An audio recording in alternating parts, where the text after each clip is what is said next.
following program is closed captioned for the thinking impaired. By tomorrow, I will rule the world! You think he's gone? He's not gone. That's the whole point. He's never gone. Is this some radical new therapy? You see? Well, I must have not been paying attention when you were just talking. Well, we've already got like 5,000 people watching, which is awesome. Do you think that you could repeat the question and I listen more attentively? All right, giving everybody a couple of seconds to bounce in. All right, intern girl, you got me over there? Can you hear me out there, intern girl? I can hear you. Yep, I gotcha. All right, let's get this show on the road. Hi, how you guys doing? My name's Tom Duggan here with the Paying Attention Podcast. High atop the Golden Seal Apothecary, which I think they're going out of business. Everything downstairs was empty. Or either they're restocking their shelves. But we're going to give them a free shout out anyway here at the NCAM Studios. I want to thank Nick Maxwell and Brian Frazier and my buddy Bill and everybody here at the NCAM Studios. Tonight we've got a really good treat for you guys. We have a debate in the At-Large City Council race. Now, the At-Large Council race, there will be 3 winners in November. What camera am I looking at? Does anybody know? Oh, there's one right there. Okay. So we have 6 candidates. Thank you, Brian. We have 6 candidates. 3 are going to win in November. So 3 of the people who are here tonight. My debates are real debates. It's none of this forum stuff. We have 30 seconds to talk about world peace. I'm going to give every candidate an opportunity to talk about who they are and why they're running, and then we're going to get into topics. But first, excuse me, let me, I thought I had it here, but I don't. Let me thank our sponsors for the evening. This is a special podcast, so not the usual sponsors. So our sponsors for this evening, New England Training Center, the Methuen Business Alliance, Jana Zanni Pesce. Do I have to do this when I go Pesce? John Drew, candidate for City Council At-Large. And John Drew actually sponsored our intern girl, Kim. Intern girl, are you out there? Where is she? There she is. There's intern girl. We got the entire John Drew with the intern girl. Did you guys have, what did she say? John, oh, wow, listen. She's a Methuen resident, so at least 2 of you have a chance to get her. Also want to thank Wanda Santos, candidate for the Central District City Council race, Patricia Valley, a West End councilor, Kristen Maxwell from the Methuen School Committee, and I did have one thing that I wanted to read really quick from, let's see, the Greater Haverhill Chamber of Commerce. So Katie Cook called us this morning and said that the Methuen Business Alliance wanted to sponsor, and she's also president of the Greater Haverhill Chamber of Commerce. So she wanted me to read that the Greater Haverhill Chamber of Commerce, in partnership with the Methuen Mayor DJ Beauregard, really with DJ? All right, we'll let it go. Has launched the new Methuen Business Alliance, an initiative designed to strengthen collaboration between City Hall and local businesses in Methuen. Chamber President Katie Cook says the Alliance will host events and programs to connect business owners, foster community partnership, and support economic growth with Methuen as a focus. An informational session will be held November 20th, where all local business owners are invited to attend and learn more on how you can get involved. I lost that last sentence. If you're interested, go to haverhillchamber.com. So Katie Cook is the head of the Haverhill Chamber of Commerce. She's also starting a Methuen Business Alliance with the mayor and some businesses, so we appreciate her sponsorship as well. Throughout the debate, we will be reading the names of the sponsors. We appreciate everyone who helped us get this off the ground today. Excuse me. Before we begin, can we have each of you, and in whatever order you want to go, can we have each of you just explain who you are, why you're running, maybe just a little bit about why people should vote for you. And because we're also going to be podcasting the audio podcast on Podbean, when you're answering a question, when you're talking to each other during the debate, Can you please just say who you are so people who are listening and not watching aren't giving the wrong person credit for what's being said? So whoever wants to go first, I'm going to let you guys have the opportunity to go first and explain who you are, left to right, right to left, middle out, I don't care. Ladies first. Who's aggressive? Who wants to go first? We had decided earlier. We decided earlier. All right, that's the end of the show, folks. Good night. All right. It's all you. Oh, we're doing women. I thought so too. I said that. Left or right? Okay. So my name is Wanda Santos, and I'm running for at-large, obviously. I'm excited to be here. A little bit about me. I am coming from human services. I work a lot in the community in different capacities in terms of recidivism, in terms of supporting people with disabilities, mental health, and everything in between. And I'm running because I would love to have a voice in the community in terms of supporting people in different capacities in a larger scale as well. So thank you for having me here today. Ryan, did you want to go now and look at me? Look at me when you're talking, young man. I'm sorry. I thought I was at a school committee meeting for a minute. How dare you not look at me when I'm talking to you? Okay. Hi, I'm Ryan Dizoglio. I'm a Methuen resident for about 27 years. I was a product of Methuen Public Schools. I ended up going to UMass Amherst, where I learned to be in political science and history. I'm currently a 6th grade history teacher in Lawrence. And the reason why I'm running is I want to continue to give back to the community that's given back to me. And also I believe that the Methuen City Council need leaders. And after serving 6 years on the school committee, I think I've proven that I am really into that leadership role, and I'm willing to step up and hopefully be part of that in the council. Thank you. Jim? Thank you. Good evening, James Sarcione. I'm a 4th generation Methuenite. I have extensive business experience in Fortune 500 companies, as well as a successful entrepreneur. Basically, I'm running to play a role in how our tax dollars are allocated, and specifically to advocate no increases in residential property tax as well. All right. Well, who wants to go next? I will Jana go. Zanni Pesce. First, how do you say the name? You should know this, Tom. How long have I known you for? It's too It's long. Jana Zanni Pesce. I am a current city councilor at large. It's not Pesce. It's not Pescerino. We hear sometimes. It's Jana Zanni Pesce. I am a lifelong Methuen resident. I lived in the west end of Methuen, and now I live in the east end with my family, my husband Vinny, my 2 sons, Enzo and Stevie, and my little girl Aria. I am an attorney. I am a small business owner. I am a homeowner. I am a taxpayer. I'm a mom. I am running because you will not find anyone who is more vested and has a more invested upbringing in this community. So I am up for re-election, and I will let Frank go next. Oh, thank you. Good evening, everyone. My name is Francisco Surilllo. I am a current sitting city councilor at large with my colleague to my left. I am the Economic Development Director for the City of Lawrence. I am the chairman of the Methuen Housing Authority. I am also on the planning board and committees for the Workforce Investment Board.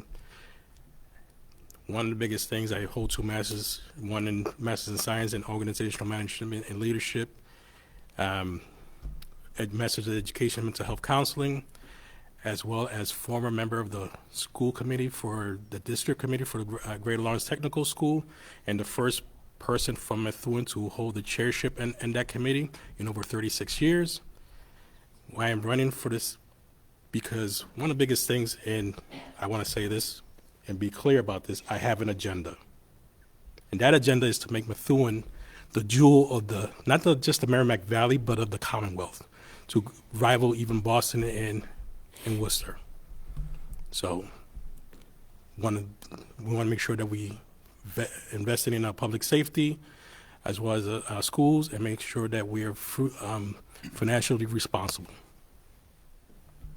John. All right, I'll give it a shot. All right. Thank you, Tom, for having us. Thank you guys for coming out and having a good race so far.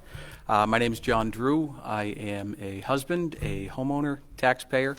I have 2 children in the Methuen public school system. I bought my home in Methuen about 4.5, 5 years ago from my aunt and uncle who lived here for the better part of 2 decades. My trade, I am a master plumber. I am the operations manager currently for a large union mechanical contracting company where I negotiate budgets, work with budgets, negotiate contracts, and lead people every day.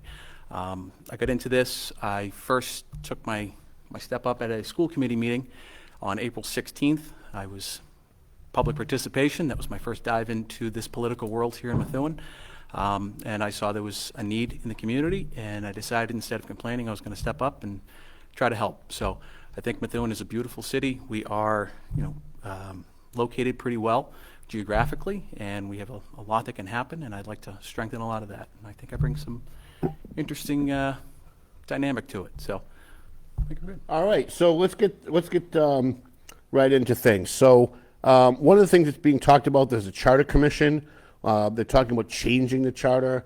I'm interested in what you guys think about a 4-year mayor instead of a 2-year mayor. Lawrence has a 4, Methuen has a 2. There's obviously positives and negatives in both.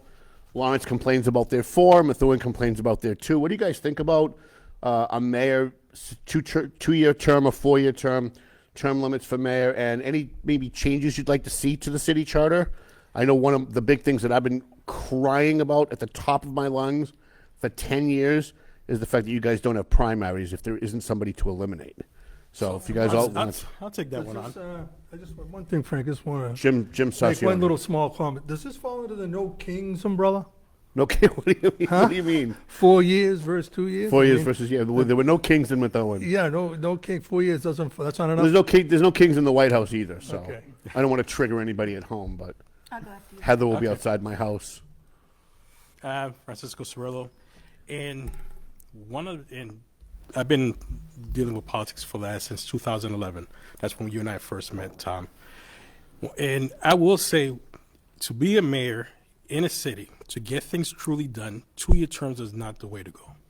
You definitely need a 4-year term. 4-year term limits is one of the best things, because in your first year, you're trying to get your people settled. Then you're trying to learn what has been done, what hasn't been done. And the 2-year term, once you get that established, you're back to campaigning. Mm-hmm. So you definitely need to get things done, and that's the only way to really get things done with 2 4-year terms. And the way I look at it is, Jim Sarcione. yeah, Jim Sarcione. Thank you, Frank.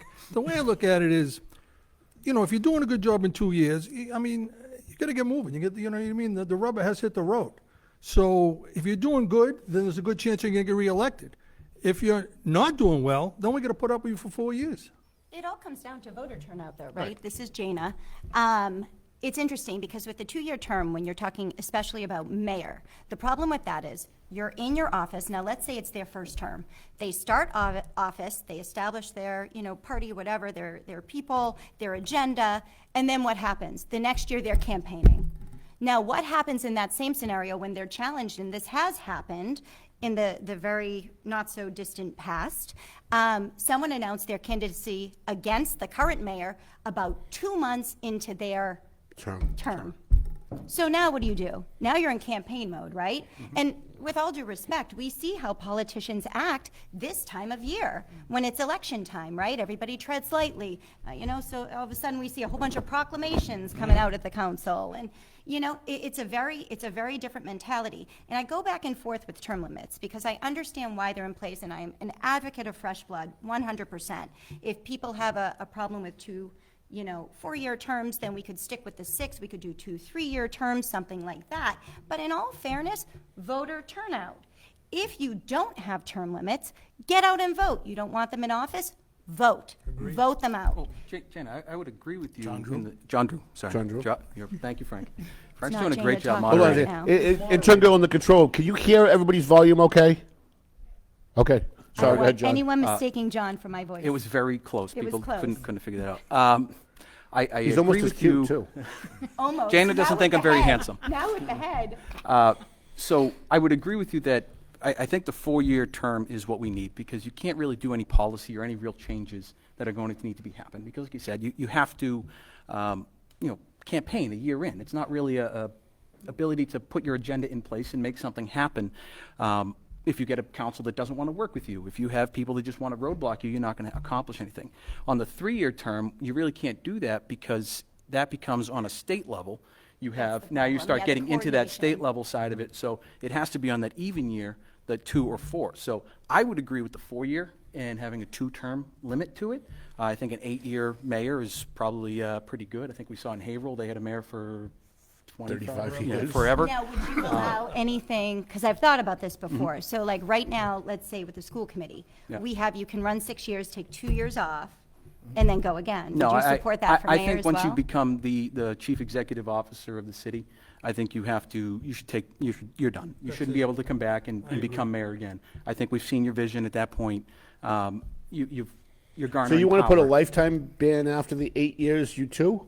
I don't know. I mean, again, for me, it's democracy. It's voter turnout. So if somebody, we look at Jim Fioratini, right? He was there forever, and But people. that's because the voters wanted him there. But people accredit which him is with a great. lot. Would so much have been done, especially with downtown Haverhill and everything, but not for the lack of term limits, right? And I So- don't disagree with that totally, but I also don't want to see somebody who's just going to continue to come back and forth. But then and- they wouldn't vote for him, right? Yes, but if Or they're her. garnering all the support or they're doing different things, you know. How about you guys down the end of the table? What do you guys think Hey, what's about going on down there, Ray? Yeah, so this is Ryan. So I agree with the 2 4-year terms because, like I said, if a mayor is trying to get into office in the first 2 years, like everybody else has been pointing out, we're going right back into campaign mode. I do, however, city council and school committee should remain at 2 years, because at least it gets people wanting to run for office and maybe potentially run for mayor.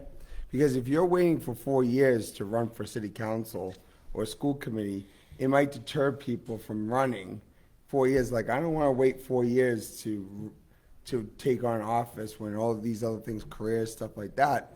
But one thing I like about Methuen is every 2 years you might have a turnover of legislators inside city council, because if the councilors are not doing their job, you could get rid of them and keep the mayor in. Maybe people don't want to run though because they have to run every 2 years. Maybe. We can't get people on the school committee. I agree with Frank Surilllo. I agree with Ryan as far as the 2-year term limits, terms for council and school committee. But something that Tom talked about earlier that we haven't talked about, and I've been saying it since this election, is we do need a primary. Because we have races that are uncontested, and maybe people didn't get a chance to fill out the paperwork. But in the primary, this is the chance when they can do a write-in candidate and get on the ballot. I would agree with you, Frank. Wait, John Drew, Drew. we have Wanda. Oh, Wanda. Yeah, so Wanda down the end. Let's Wanda get her. Santos. So I agree with the term limits. I mean, I think that a 2-year term is not going to allow you enough time to actually put anything into fruition where the community can see, the lasting effects of that, right? So it's one of those things where I think that you automatically have to have more time in your position for you to actually make true lasting change. Because also when you're coming into this, let's say, a new mayor coming into this position, you're coming into something that the last mayor has implemented. So there's a lot of not unraveling, but a lot of understanding and needing to review and research and collaborate and co-collaborate with others, at that point. So it's really imperative for you to be able to kind of come in, see what's in place, see what's working, what's not working, establish a relationship with your team, meaning your city councilors, et cetera, and everyone in between, so that you can then establish a way forward. So I think it's important. Jim Sarcione. I think it's a catch-22 situation, going a little bit of what Jana said. So say you're working on the Methuen Police Department contract the next time around. And now you're working on this for a year. Now, all of a sudden, it's a change in city councilors. So now, you have to revisit that whole contract again with new councils. So should the mayor and the councils be on the same term limit boundary. I don't know, it's really a catch-22 situation. This is right. I want to throw a question out there because how would you guys in Methuen, and this is just a curiosity, having elections in the springtime like North Andover does, would you think that would actually bring out more voters in the spring or less voters? I could tell you. Sorry, Tom, I kind of took over your job there. All good. Jim Sarcione, I mean, I don't think that's it. I mean, I think we're all a little bit seasoned now in campaigning. And if you look at the infamous super voter list, and you did a little analysis on that, the average age is like 60. Yeah. So when these people, that generation passes on, they're gonna, like 14 people are gonna vote.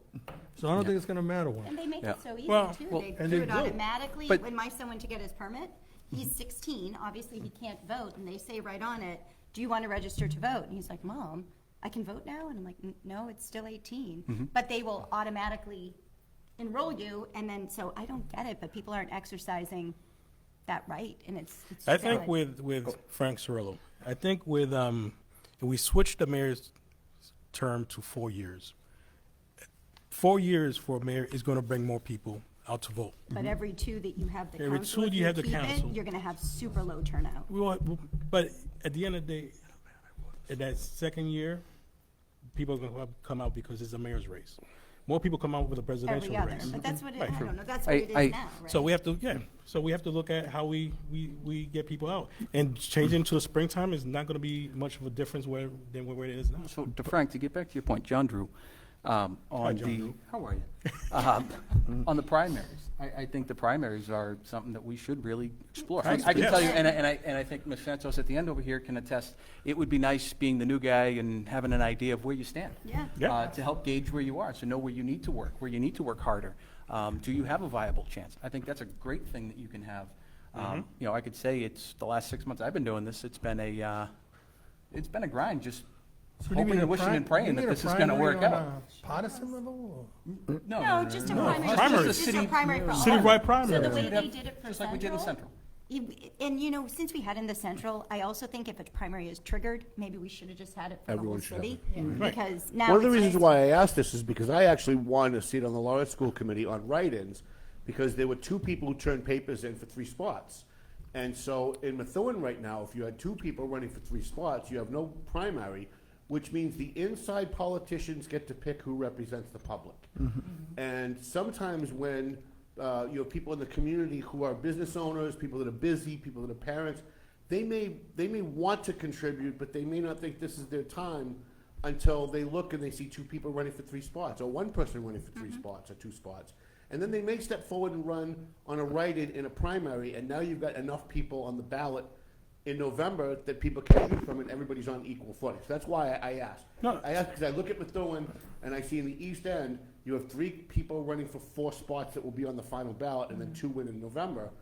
If you had a primary, you might have 5 people run on stickers for that 4th spot to be equal on the ballot with the 2 incumbents. Now the insiders have more competition, Yeah. and that's always good for democracy. Well, Jim looks like he wants to jump in on that. one question No. before Frank Surilllo. Yeah. So, and you're right, Tom. So 6 years ago when I ran for Greater Lawrence Technical School, I was the only person from Methuen running. The person who ran on sticker and got on the ballot. And that's how she became. Brilliantly, by the way. Brilliantly. Brilliantly. Who was that? Was it Jessica? No, It was no. it was Jessica Finicaro. When I got on, it was Angelo. Oh, well, when Jessica Finicaro ran, she ran a brilliant sticker campaign. Didn't we have that She happen with did. Ken when he ran a sticker to get onto the school committee? And she did very well with it. So, I mean, so that, it opens that door for possibilities. If people didn't get the chance to pull papers, go out and by the way, another thing on the charter that definitely needs to change is having to go 50 from Central, 50 from at-large races. Yeah. 50 from Yeah, Central, that always 50 seemed from kind of East. weird. What do you guys think about Listen, that? you Because don't you're all get- running at large, so you have to get. In Lawrence, Yeah. in Lawrence, if you need 150 signatures, I think for at large, it could come from anywhere. In But Methuen, it you have to should be, portion it out. you don't get elected that way, so You why got do the we mayor. have to distribute the signatures like that? We should make it as easy as possible for people to be able to put their name in the race. Jim? Even for mayor in Methuen, you have to get votes from Central, East, and West. 50-50 signatures. Good or bad? No, it's I silly. don't know, it's irrelevant. If you can't get 150 signatures, you shouldn't be running for mayor anyway. Ryan? So, I'm sorry. I thought you were- yeah, I mean, if you're looking for, a few thousand votes, I think you should be able to solicit 150 signatures. I didn't find it difficult. To get it from different sections of the city? Yeah, had to. Okay. Yep. Tom, I was the new guy, John Drew. I was the new guy, and I brought in 3.5 times the amount of signatures in every district. Like, it's not that difficult to do. How many signatures did you need? 150, and I think I brought in 500. Not that it's difficult, It's not that it's difficult, Yeah. but at the end of the day, you're not getting elected because you got so many more in each district from other than the other. Yeah, you could win in November by just winning the West. You could win one Tom, huge yeah. section of town. Not only that, as a resident, I can sign every single person's here's papers. Right. You're not obligated to sign one person. Wanda, you've been very quiet down the end, and I'm gonna get to He Ryan. really wants to go, so. Okay, Ryan. No, they want to go first. They're Okay. just way too nice to each other. We're gonna break them up. So I just wanted to add to Wanda Santos. I just wanted to add to what Drew is mentioning in terms of the primaries. I think that they're important. It's going to gauge, it's going to give us some kind of a gauge, some kind of a understanding as to where we stand or where we're strong or what we need to do or what methodology we should be using, right? Especially for new candidates coming in, because like you, we've been grinding, you Yes. know? And I think that would be, something that actually would, if anything, trigger other people in the community to want to run, because it's gonna make it a little bit more enticing, right? So, just wanted to add that. Ryan Dizoglio. So one of Look the at me when you talk to me, Ryan Dizoglio. Every time. So one of the things I've always said to people, we gotta also make our elections more of an exciting event for it. Like, we have Methuen Day, all that.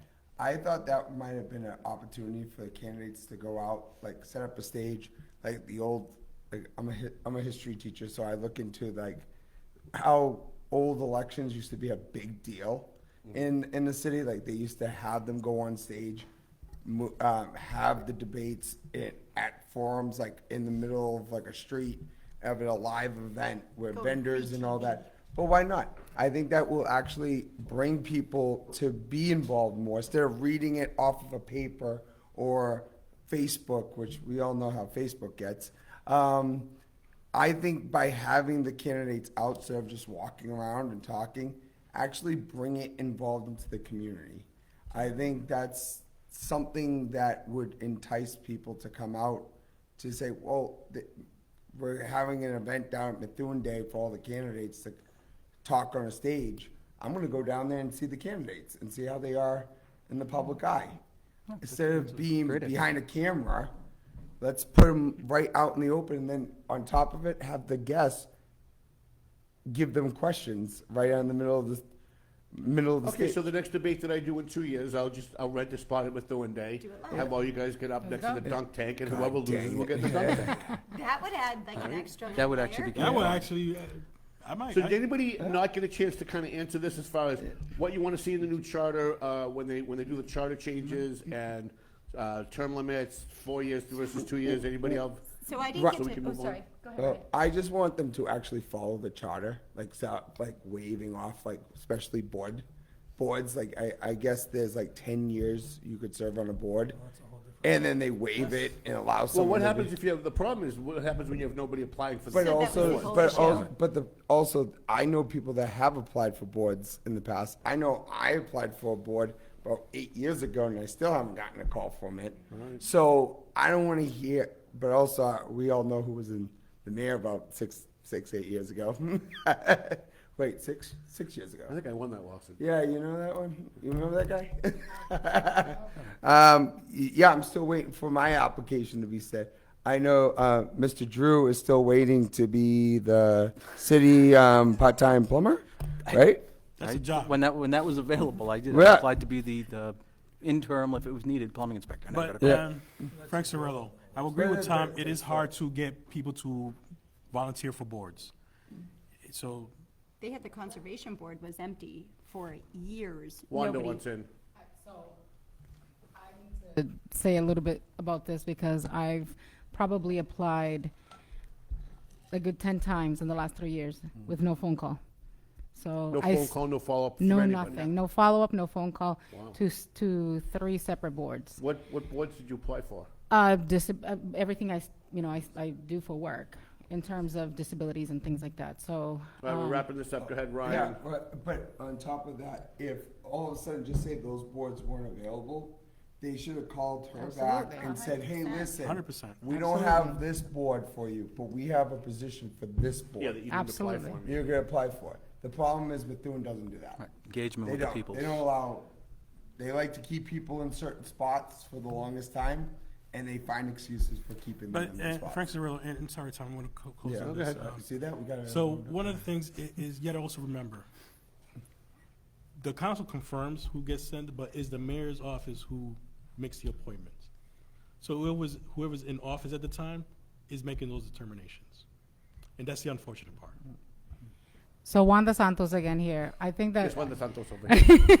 I just want to say that for me, communication is number one. Yeah. So a letter, some kind of, follow-up call, Did they acknowledge you applied or no? yes, yes. And then no follow-up An after automated, email, That's not the but no I should apply actual, for a yeah, board. so it's, So let's it's one go of to those things intern if girl we real have. quick, with the intern girl Cam in the production John booth Ruth. with Nick Maxwell, by the way. Thank you, Nick Maxwell, for sticking with us tonight. He's from North Andover Cam. He's one of the workers here. We appreciate him. No, go right back to you guys. I got a question for you. So I got Dave Id Consoli from Pleasant Valley Landscaping Contractors. Yeah, the one that we missed at the bash. Say it again? We missed him at the bash. We did miss him at the bash. Yes, we did. But he says that the volume is surging in and out. Is that still the case? Is that the case? No, we got it. We're You good. got it? Yes. Okay.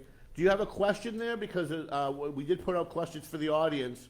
And before I get into any real heavy topics, because they spend a good 10 minutes on this one, so. Yeah, sure.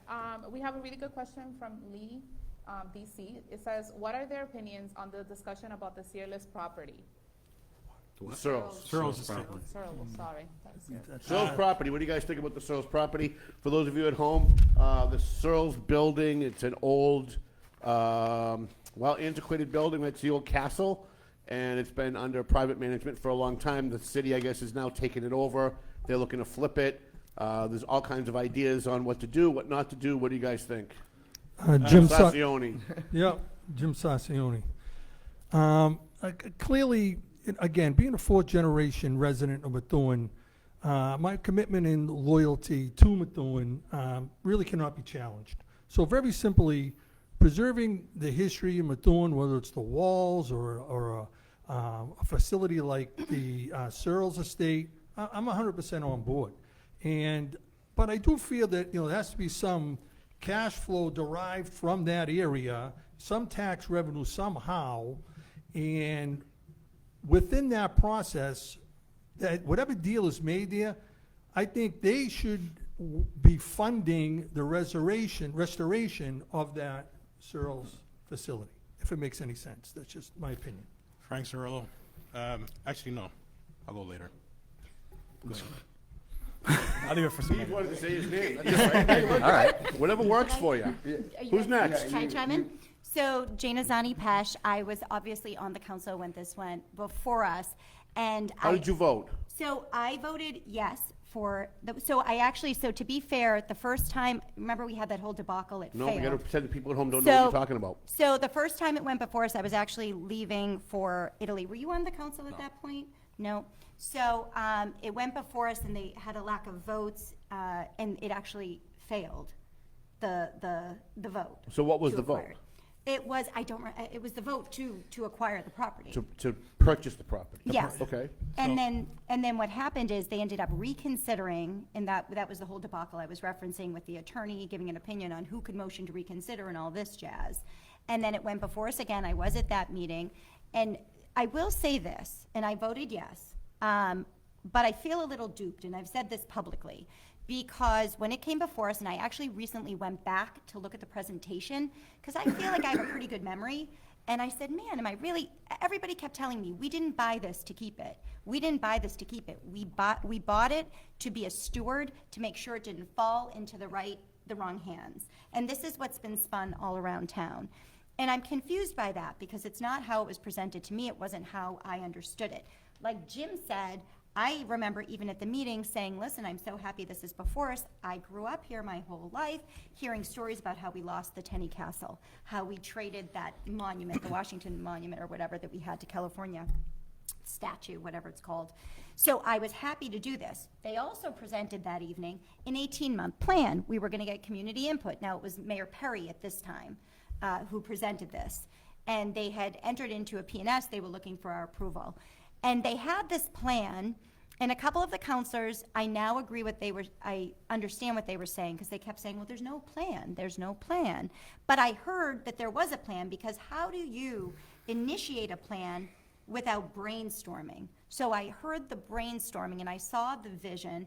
It was likened to the Stevens Estate, which is a revenue-generating property for North Andover.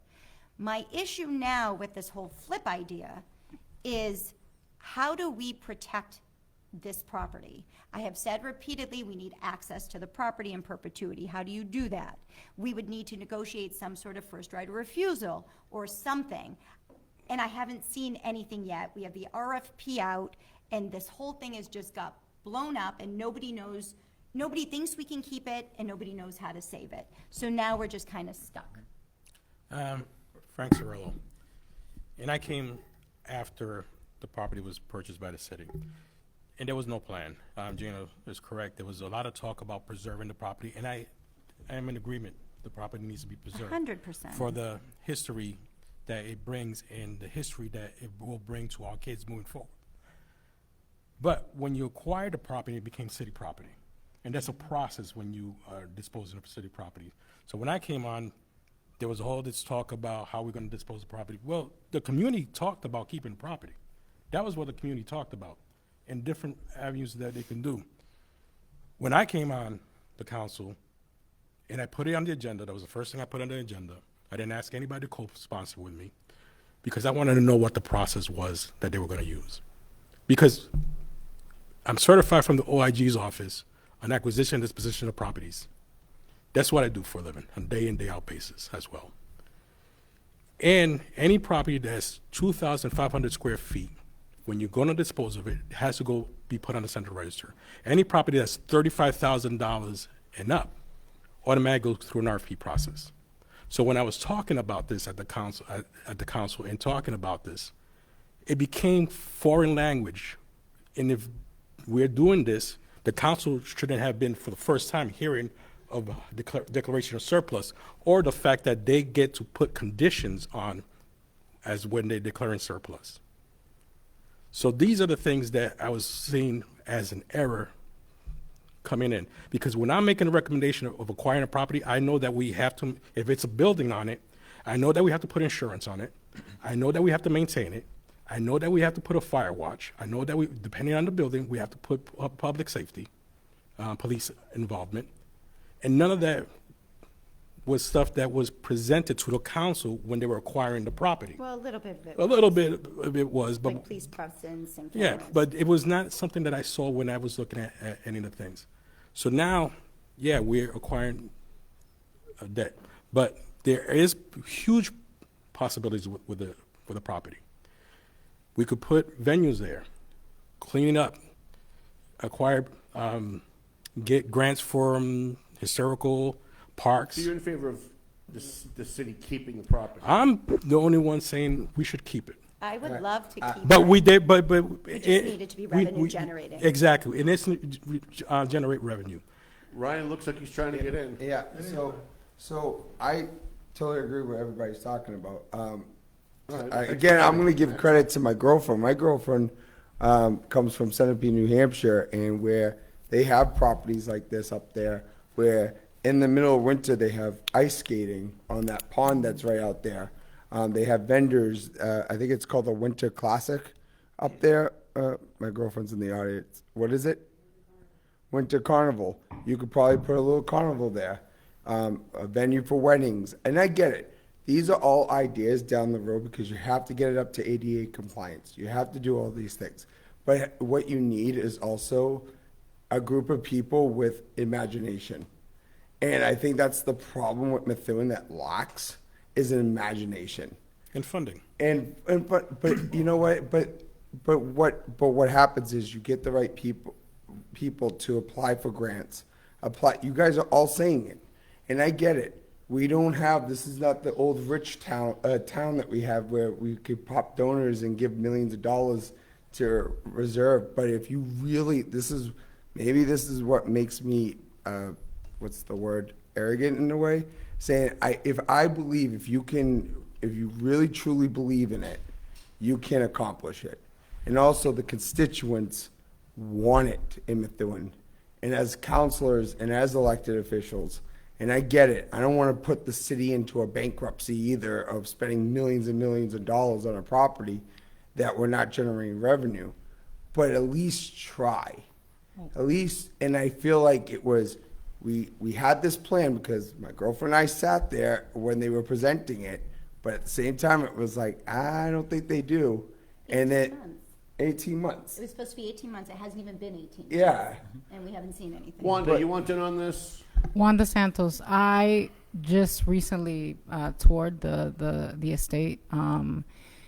One of several times that I've toured it, and I believe that we need to preserve it as much as possible. We need to be able to preserve this property. It's a beautiful property. It's a historic property. There's so much history there. I also am very fiscally responsible when it comes to any project that that I have to partake in, or I'm semi-responsible for, or speaking for or against. So I understand that, but my motto in life is always, when there's a will, there's a way. There has to be leadership. There has to be someone that takes it on and takes on this project to a certain capacity where they're leading the project, because I feel like right now everyone's kind of just trying to, do the best that they can. Do you want the city to keep it and manage it and run it, or do you want the city to turn it over to someone that can do that? I feel like someone needs to interject. Someone needs to be in the position, a third party, in the position to get everyone in the same room, or get certain people in the same room to be able to come up with a plan. Yeah, Jim Sarcione. How's that, Wanda? Yes. Okay. So, I mean, you She's gotta so make quiet it, today. you gotta incentivize someone in the private sector to come in there and not only rehabilitate that and preserve that piece of history, but it has to be worthwhile for them. So you can't have, you can't have it both ways. So there can't be there has to be some sort of limitations, don't get me wrong. But you have to make it, you have to present it in a way for a win-win situation without the money coming from the taxpayers, which we're burning cash right now, just maintaining. Jump in on that? Yeah, John. All yours, Johnny. I wasn't trying to be quiet. I was trying to be polite. So I think that the Surill's is a beautiful building. I toured it like Wanda did. I toured with Frank. Frank and we actually hosted a tour. That was pretty fun. We actually gave the tours. Yes, it was great. We were tour guides. But it's the bottle glass, the Tudor, the Tudor style, the beautiful walls, everything that's in there. It's a beautiful, beautiful facility. It needs a lot of work. It's probably going to need $30 to $50 million to make it an actual, sustainable entity. And I don't think the city can handle that. Even if taking a bond and things like that, that's still taking a note at a 4% interest rate. You're going to put it at the city at $50 to $70 million, which then you're putting onto the homeowners, and the homeowners are currently loading 88% of our tax base. You're putting every homeowner out another $150 to $250 a year for the next 25 years to pay off that note, just to be able to go in and renovate that building. I think it's a beautiful structure. We have to do something with it. I think we need to control what's done with it, and I don't know all that language of how that's going to look, but I think trying to make sure that that building is preserved is a huge component there. But at the end of the day, looking at this objectively and not from an emotional standpoint, and I think we have to do that, is we can't afford to fix it. We can't afford to put that building where it needs to be to get to a point that is revenue generating. That's why a third party is required. Yeah. There's no doubt about it, John. I'm going to jump in, Frank Surilllo. Anybody think, before you do, does anybody think it was a mistake to buy it? No. Nobody thinks it was a mistake to buy it. Okay. Because Ryan Dizoglio, because let's be real. If someone else came in, they would have leveled everything and probably put in housing there, and Methuen doesn't want that. Well, I don't think anyone would have leveled the historical. Well, no, but they might have. They could have. They could have leveled that building. Well, and even with the restrictions that we put in on the RFP, remember, the historical part is only the facade on the outside. So somebody could easily redo everything on the inside, and there's a lot of historical stuff in the inside of the building. There's a lot of beautiful architecture in the inside of the building. Anybody who's done the tour can look at that. One of the ways to save some of the costs is look at the gatehouse. The Greater Lawrence Technical School students came in and helped with some of remodeling in there, which is, by the way, we have students there in the Greater Lawrence Technical School. This is about having a conversation with them to come and look at it and say, okay, this is how we can do in the inside, as well as what can be done on the outside.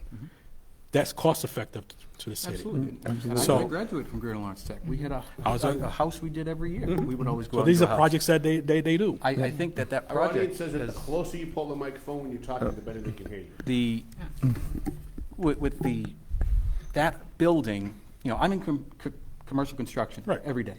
It is not a completely way. safe, you know, industry. So when you start putting 15, 16-year-olds in a commercial environment, when you have to start like doing construction, it's very dangerous to put them in that facility. When we used to do at Greater Lawrence Tech that house, it would be, you know, you had your teachers, you only had your class there, you had controlled environment to an extent.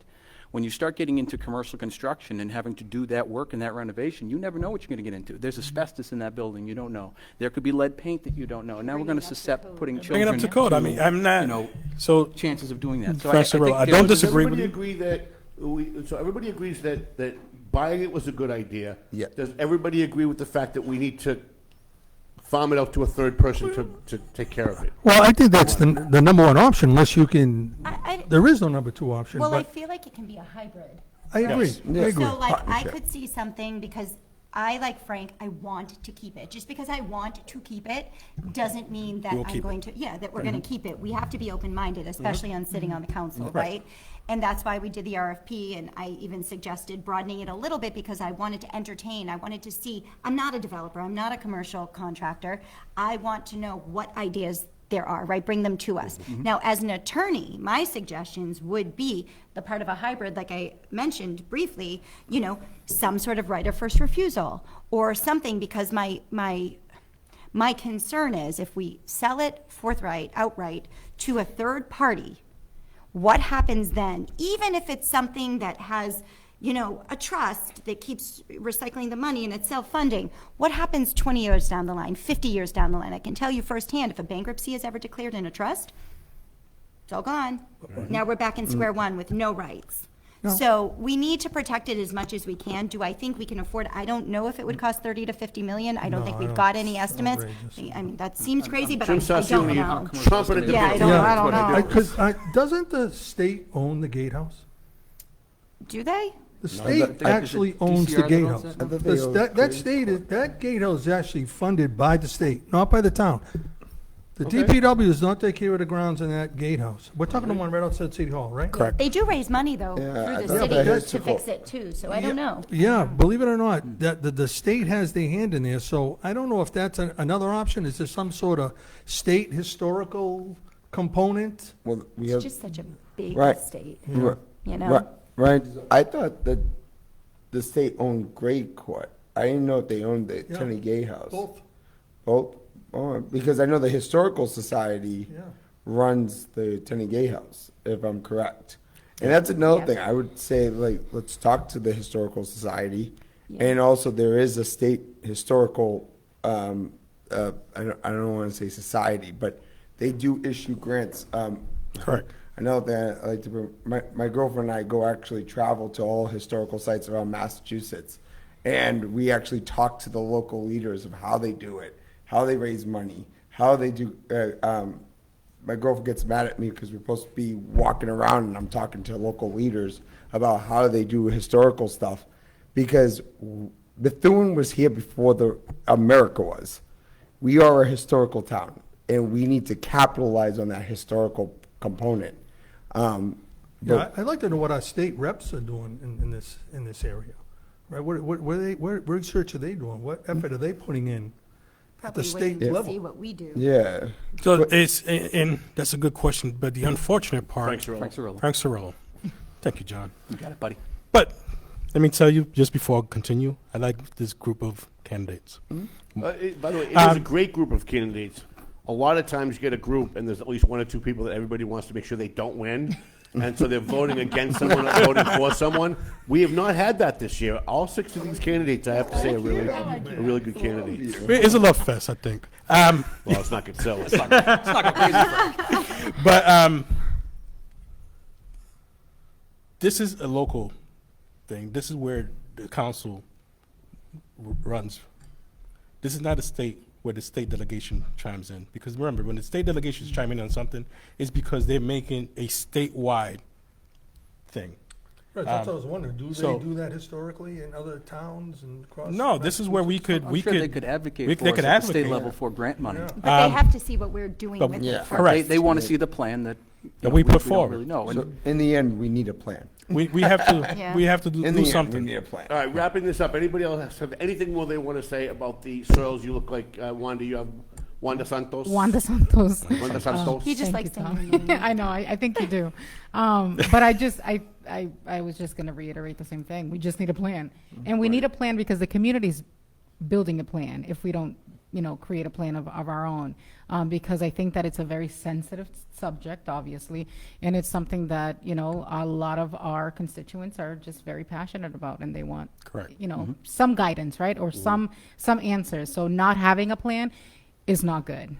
And we really need to be able to come together and We didn't have a plan when we have bought something it. in place. And this is a year later, we still don't have a plan. Who was the mayor when we bought it? Who was the I'm resident? confident we're going to have Neil a Perry. plan. It was Neil. Okay. Yeah. I agree. Yeah, I so- think The plan was to have 18 months Pesce. to Jana look, Pesce. Jana Pesce, to look out to the community to get ideas. And even Mayor Perry had referenced having weddings there, and he foresaw Art things. centers. Yes. Yeah. So it wasn't that we didn't have a plan. The plan was to first acquire the property and then gather all the opinions and develop a plan within 18 months. Again, we're still Yeah, but inside that's of still that not much of a window plan. because it got derailed by a sale. Maybe we need a third-party development consultant to come Jim in Casson. and do Jim So something. maybe a Sarcione. public-private Jim partnership. Sarcione. private-public partnership is. I think we've been alluding to I that. will say, though, Jana Zanni Pesce, that, now I feel like I'm talking to myself. But you have to do this when you say pass. Yes. I will say, though, everyone I have spoken to, and I have spoken to a lot of residents about this, I think this is like the #1 topic. It's a big hot button issue at every door. Everybody wants to keep this in some way or Yes. another. Now, that doesn't mean that they want to pay for it, right? Like everybody has alluded to, nobody wants to absorb taxes on a $30 or $35 million renovation. But we need to figure out some sort of hybrid, some way for us to have access, have the enjoyment of this property, and still not bear the, tax burden of the maintenance. All right, I want to thank our sponsors, New England Training Center, where you can get your get your classes to get your gun permit. Methuen Business Alliance, which is partnered with the Haverhill Chamber of Commerce, and they have an event coming up on the 20th. We'll read that at the end of the show. Jana Zanni Pesce At-Large, City Councilor At-Large. John Drew At-Large with the Intern Girl camera. Intern Girl, you back there somewhere? I gotta see the With head the Intern again. Girl camera? Where's the Intern Girl cam? There it is, the Intern Girl cam, sponsored So by jealous. I'm John so Drew, City jealous. Council At-Large. What did you say, Intern Girl? You have 2 interns today. We have Two like interns. 2. Well, yeah, but Hey. he's an actual, total expert, though, Nick. He Oh, can't I'm even. not? Emoji. Well, you're Intern Girl. What is that I want supposed a to mean? Well, you're an expert on me. He's an expert on that. I'm going to start using your head as an All emoji. right. I'm going to, Intern Girl, I have a question about the schools, but when I'm done, if you have a follow-up on the schools, since you have 2 kids in the Methuen schools, I'll let you do that. My next question, one of the things that, as a former school board member in Lawrence myself, one of the things that frustrates me is watching every community in the Merrimack Valley, probably around the country, but I don't watch all those. The city council has to pass the school budget, but nobody ever ties the money that they allocate to performance. So we see in Methuen, year after year after year, kids not being able to read at grade level, and those numbers spike every year. The number of kids that can't do math at grade level, those numbers spike every year. The number of kids that can't get into 4-year colleges, the number of kids that do get into a 4-year college but drop out in the first 2 years, those numbers spike. They go up every single year, and yet every year you guys give them more. Every year they come before the city council, they ask for more money, they put kids up in front to say, I love my teacher, Mrs. Jones, she's the best, and she saved my life because she taught me music, and now I love school. But they never come to the table with benchmarks, they never come to the table with goals, and you guys, not you guys, but the city council, the current city council, and all the previous city councils, vote to give them more money every year without ever tying it to academic excellence, bookmarks, and goals. What do you guys think about all that, and what do you think about the way we fund our schools? Oh, boy. Want me to go first again? You want to go first, or want me to go first? Or Ryan, do you want to go first?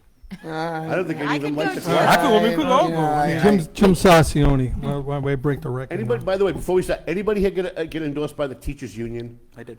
You got endorsed by the teachers union, and you got endorsed, and Ryan. So Ryan, Jana, and John. Okay. Yeah.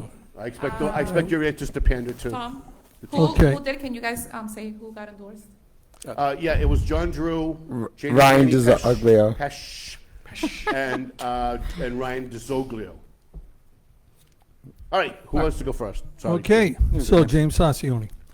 So as everybody realizes, the school budget is over 50% of our tax levy, right? And to give a simple analogy is when you decide to buy a car or buy a house, where do you put more thought?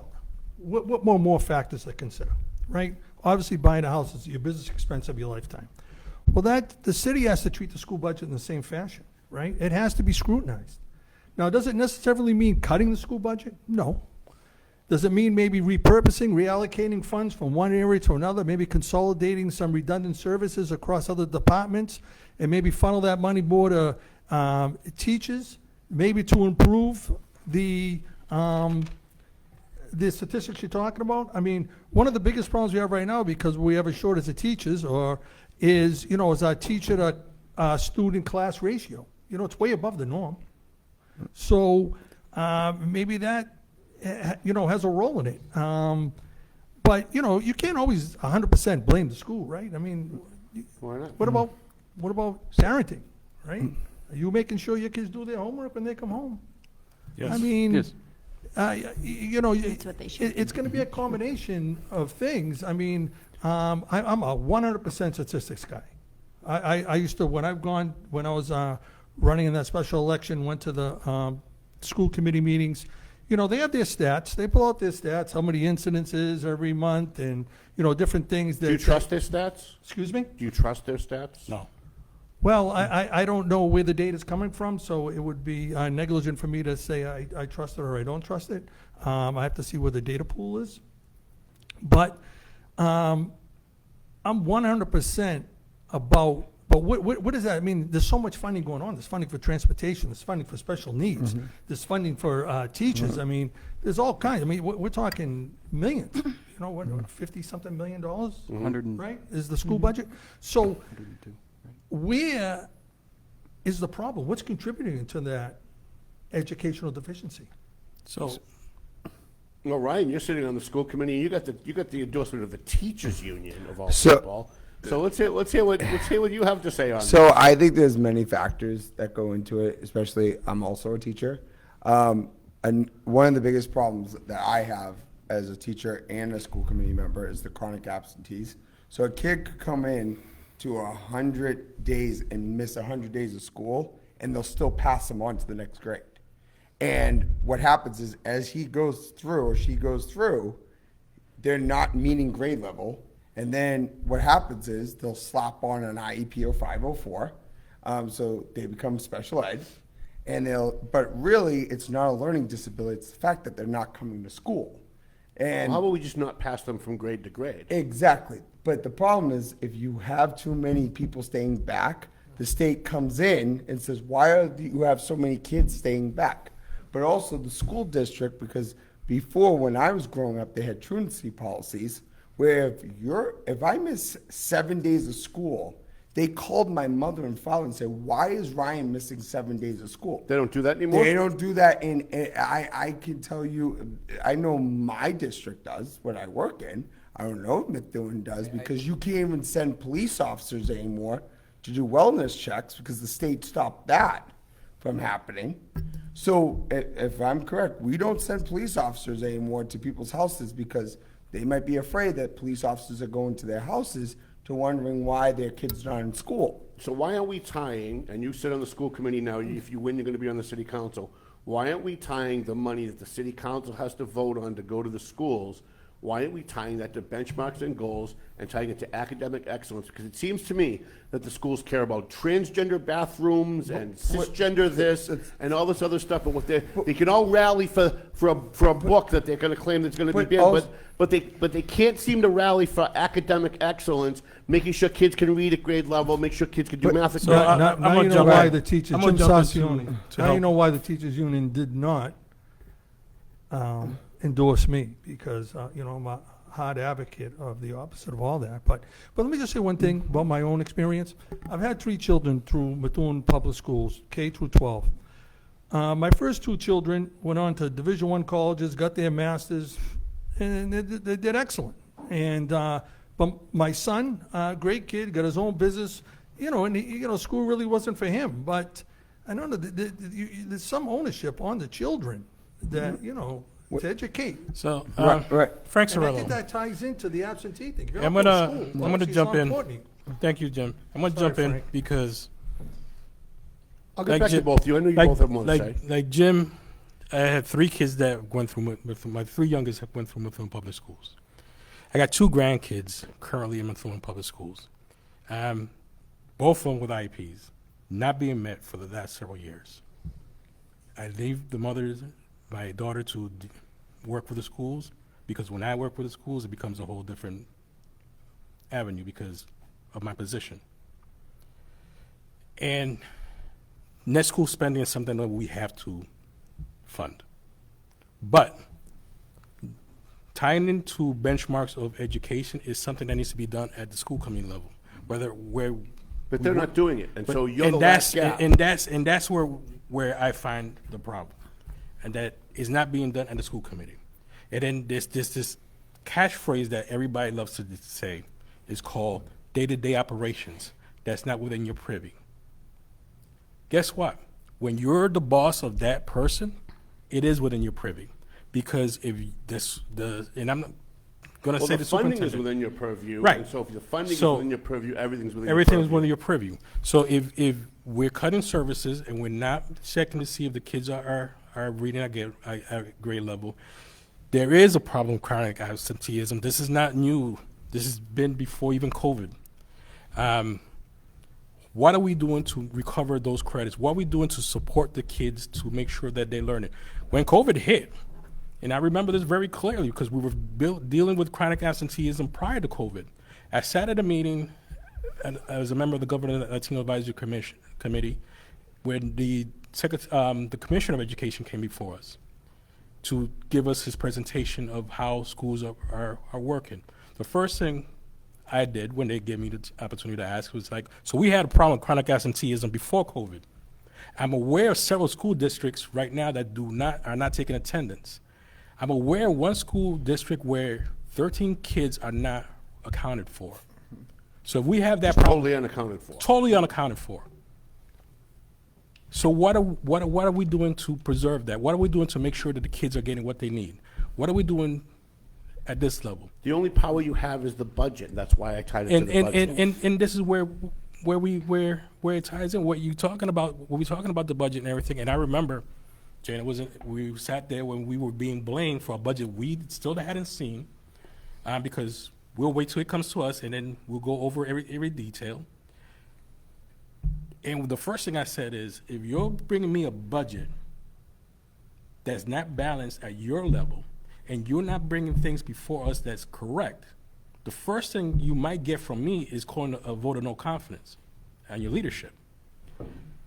Which, then at the next meeting, I got a lot of hate mail or calls saying that I'm unfair. Seems like the audit agreed with you, though. Can I chime in? Go ahead. Are you all set? No, but. No, finish then. No. Oh, they're so nice. Listen, I work with her, so. Well, I didn't know when he was going to stop, but. But these are the things we have to look at, and yes, we have to start holding people accountable. We have to make sure that the services in the schools are where they need to be, because when we were going to reopen in GLTS, the first thing I did was sat with the superintendent and looked at the attendance rate as well as the failure rates. Because when we want to make sure that we put a plan in place where we're going to bring in the kids that needed the more support. That means it went through a hybrid process. That means the kids that came Monday and Tuesday that still needed support had to come in on Wednesdays. The kids that were coming on Thursdays and Fridays that still needed support had to come in on Wednesdays to make sure that their needs were being met. So it falls on leadership to make sure that these processes are in place. When a curriculum changes, it takes 2 to 3 years to find results. But the results are shown, and the audit showed perfectly that nothing was being done correctly. Right. So let me bring you back to 2017, right? The school committee, I am first on the school committee. This is the first of my 6 years on the school committee. We're hit with a $4 million deficit. Everyone remembers that number. $4 million deficit. It's this guy, it's that guy, it's this one, blah, blah, blah. We did a financial audit. And I actually came on your show, Tom, I think, because nobody was reading this financial audit. And I was like screaming from everywhere. Why? Because it wasn't what they said it was. It was mismanagement at the top level. It was a mayor who said, we're not cutting classroom-facing positions. You're cutting from the top. And a superintendent, not the one who's sitting there now, but a superintendent who said, no, I'm keeping my friends. Right. And kept them in those positions. Okay? That was $4 million.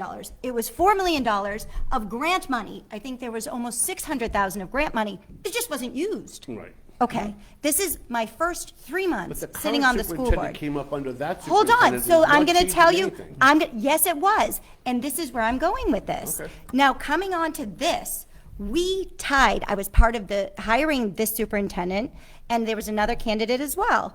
We tied performance into her contract. So the school committee that Ryan's on now, at some point from when I left, got rid of those ties.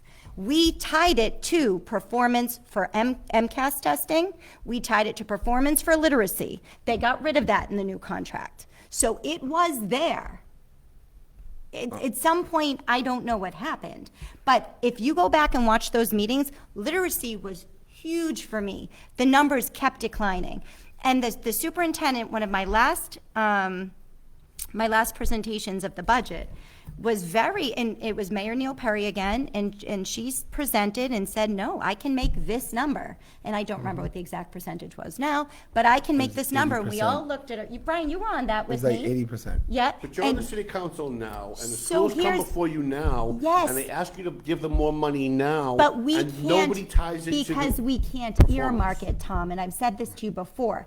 The problem You can is. vote no. We can vote no, and then we give them more money, and they have complete autonomy as to where it goes. I believe in separation of powers. When I sat on the school committee, I did not like getting usurped by the council, particularly There is Joel no Ferretra separation at of that powers. time. The council has the legal duty to vote on the school budget, vote up or down. So it's not a separation of powers. You actually have the power But to say we no to the cannot school. earmark The where the council gives you more funding money until you goes. can increase test scores. But the council doesn't get a budget that is line item budget. No. And they don't have the say over how it's going to be. So the You lane can of the demand you to council. vote, you could vote no until you can- get one. Right, This is but what I'm even saying. at that- Everyone But that's pretends- school committee. Everyone in You this can business still pretends vote, that nobody Tom. has any power, but you all have the power to vote You no. absolutely have the power to vote no, but if you can't, you're not allowed to allocate how that money goes. So you can vote no 1,000 times and keep driving down that number. At the end of the day, the power of that ends with the school committee, and it ends with the superintendent of how that money's going to be allocated.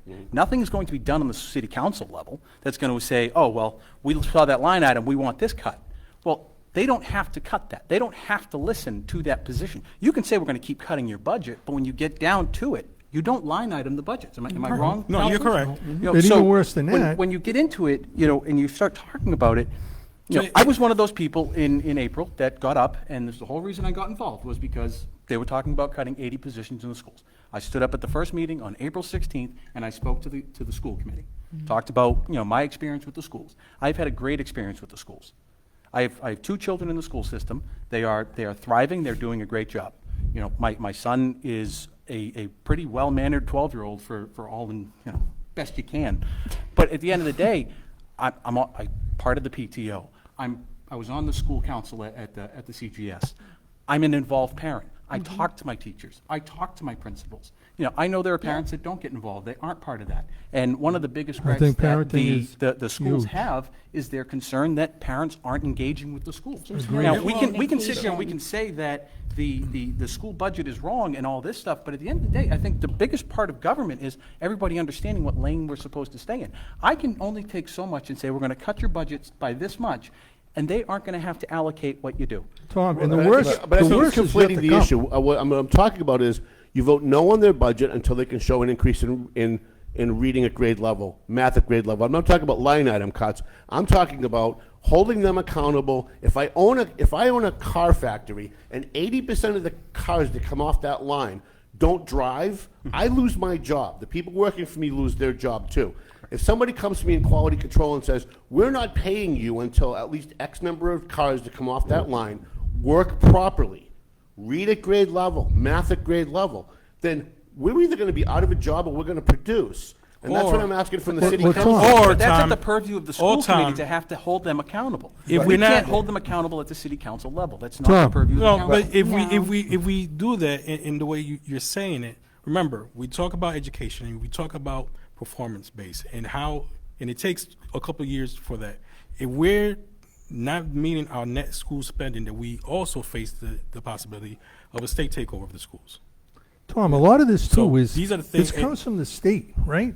I mean, what about MCAST, right? Those were Well, they state. got rid of MCAS because the teachers didn't want it. They didn't want to be held accountable. Well, that's state stuff, right? And the same dilemma we're in with funding is the state is continuing to push requirements on our school system and reduce the amount of chapter money they're giving us. Wanda, you've been very quiet, Wanda. I have a lot to say Wanda about this Santos. Wanda Santos. I'm going to give you as much time as you want because everybody else got a chance to talk Okay, twice. okay. So really quickly, I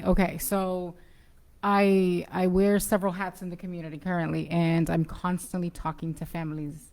And a lot of these families have kids in our Methuen schools. And usually, you know, what those conversations entail is the fact that they don't know what support they have. They don't know how to navigate the resources, right? So for me, I see it from a different angle per se, right? I see it from a holistic angle. So when I work with, let's say, an actual individual, a person, and they have to meet certain goals, and I am there to make sure that those goals are attainable and that they're striving towards succeeding, right? There's a whole environment that surrounds them. So in this essence, right, in this space, the family, there needs to be wraparound services to a certain degree. I think that the number one issue here is the lack of accountability. You know, I completely agree with you, Tom. I think that there's a lack of accountability. Somebody does. Oh, we don't disagree with you, Tom. At least in this area. And we don't disagree with you, but go I ahead. agree. But I think that there's a lack of an accountability, and I think that it's important for there to be, like Frank had said, benchmarks that are tied to education, because how can you measure? There's no way of measuring what your baseline is, where you are, why are you not showing up to school or anything like that if there's no benchmarks, right? But that's one area of many. That's one area of many. But whose job is that? So that's not necessarily, let's say, the school system's job, but unfortunately, there is an ecosystem in this world currently, and it's not. I'm not going to tie that to COVID, but there's an ecosystem in this world right now where there are people that are dealing with some of the things that I'm very involved with, and that's mental health, that's lack of resources, lack of many other things in their surroundings where it affects the child when they go to school. And also, it's something that the audit did bring out is the morale from the teachers. So if a teacher's not, and when I was in GLTS, one of the main things I took care of, make sure the teachers were being supported in getting the system that they need, as well as any support staff around them, because they're the ones dealing with the day in, day out with the kids. They're the ones making those calls to the parents. They're the ones who are having those communications with the parents. And if they're not feeling supported from their leadership, then it's a breakdown in the system altogether. Does anybody blame the teachers at all? Does anybody blame the No. teachers? Nobody. So I don't.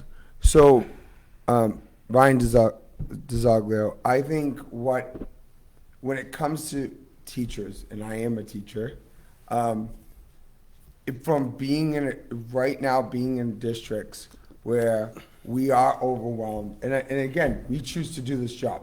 We choose to do it, but however, luckily I have one of the best admin ever. They have my back. When I need them, they are there to provide as much support for me as possible.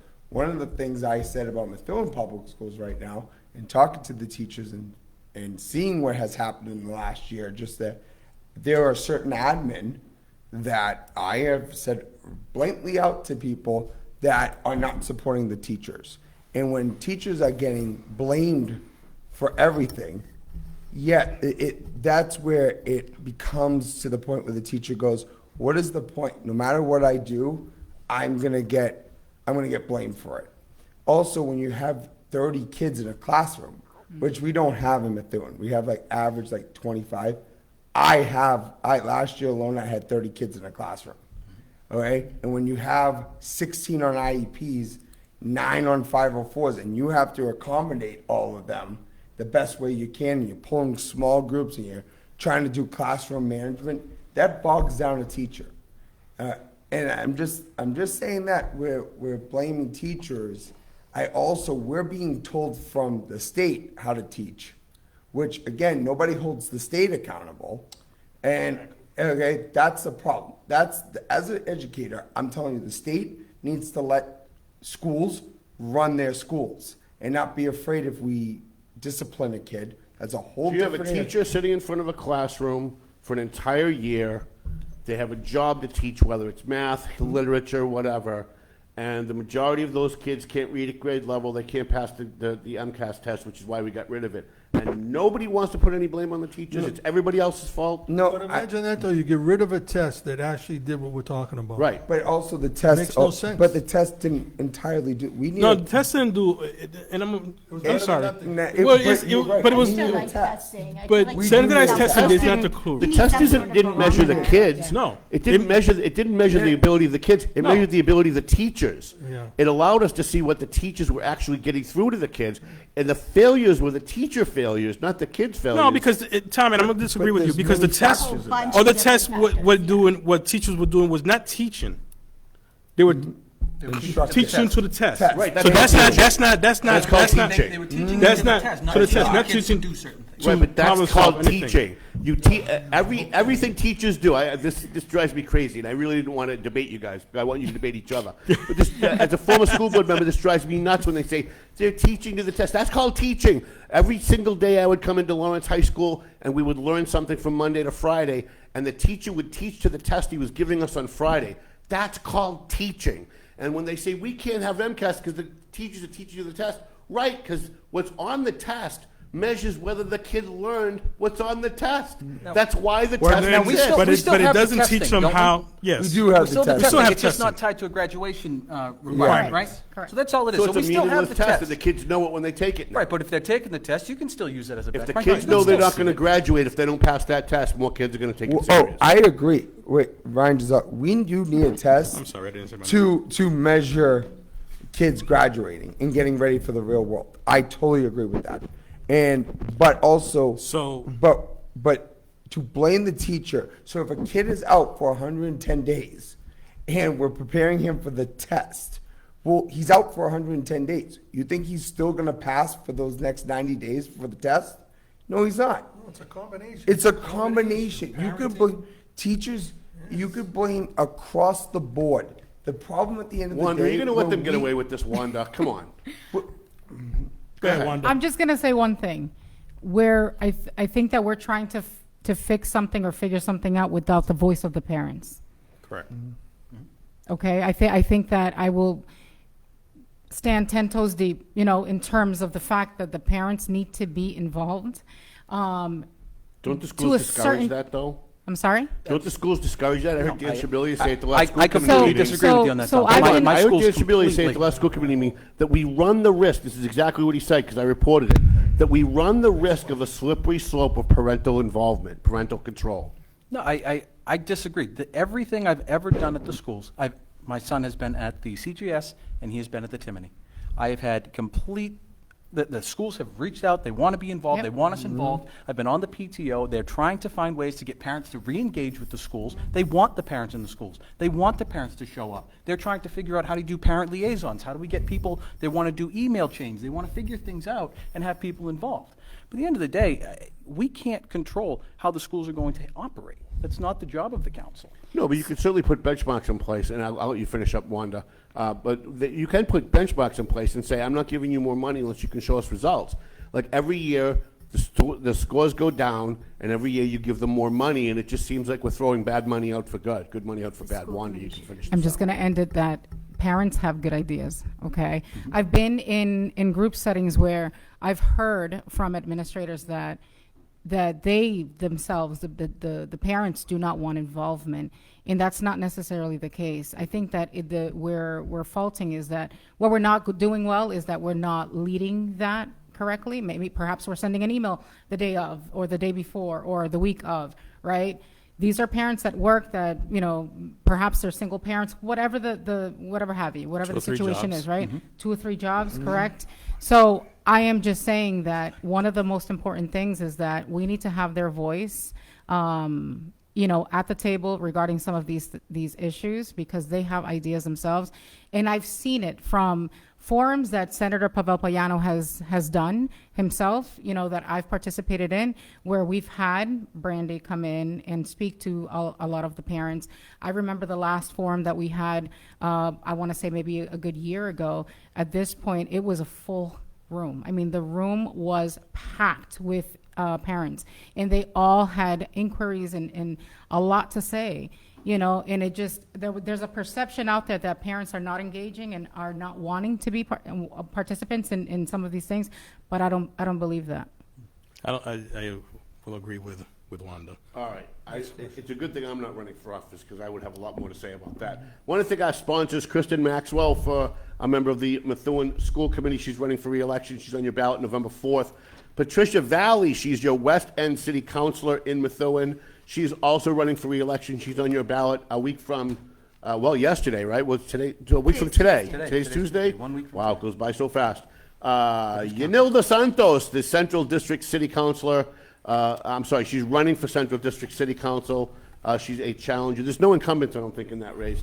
Jana Zanni Pesce, At-Large City Council. Methuen Business Alliance, the New England Training Center, and intern girl. How you guys doing back there with our John Drew intern girl cam? Doing pretty good. I do have a question to the candidates sitting there. What are your thoughts on having a charter school in Methuen to give an option to those parents who really want What a great question. That's a great question. Who really want like a smaller classroom setting, who really want to challenge their kids a little bit more? What are your thoughts on that? I don't know what the process is for that, but I think I've worked at a charter school and it really works well, and I see kids going to even greater schools. She looks amazing tonight, doesn't she, too? On top of it all. Intern girl's the best. What do you guys think? Frank Surilllo. I'm for anything where we providing more choices in it. I'm for anything that we're providing more choices for and education for our kids. But with that said, is bringing a charter school. Also, this is where we talk about Chapter 70 funding, because that will diminish some of the Chapter 70 funding going to Methuen Public Schools. Is that a bad thing?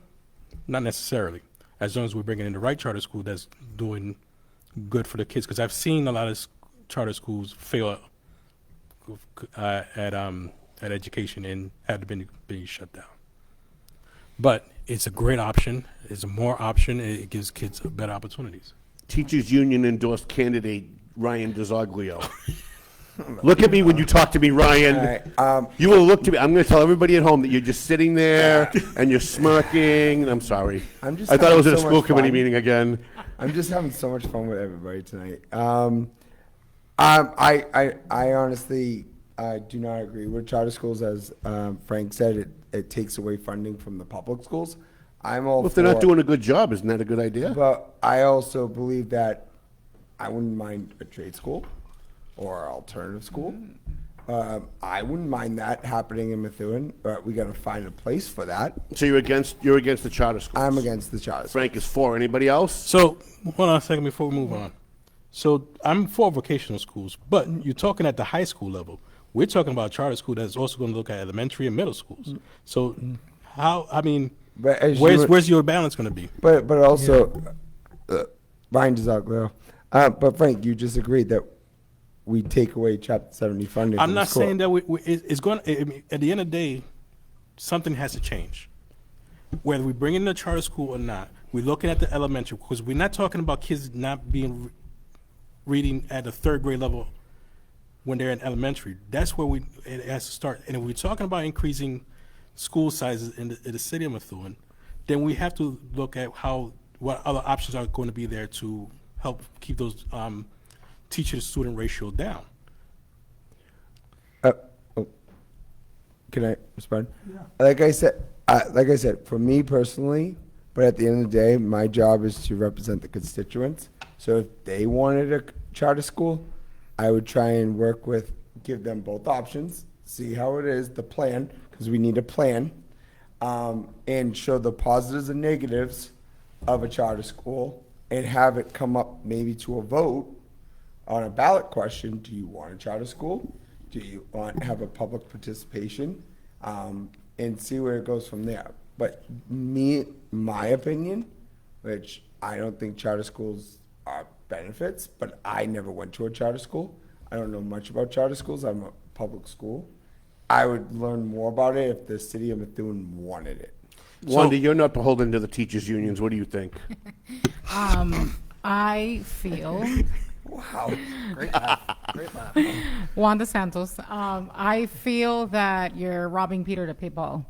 Right. I feel that you fix what you have, you fix your infrastructure currently, and that is public schools.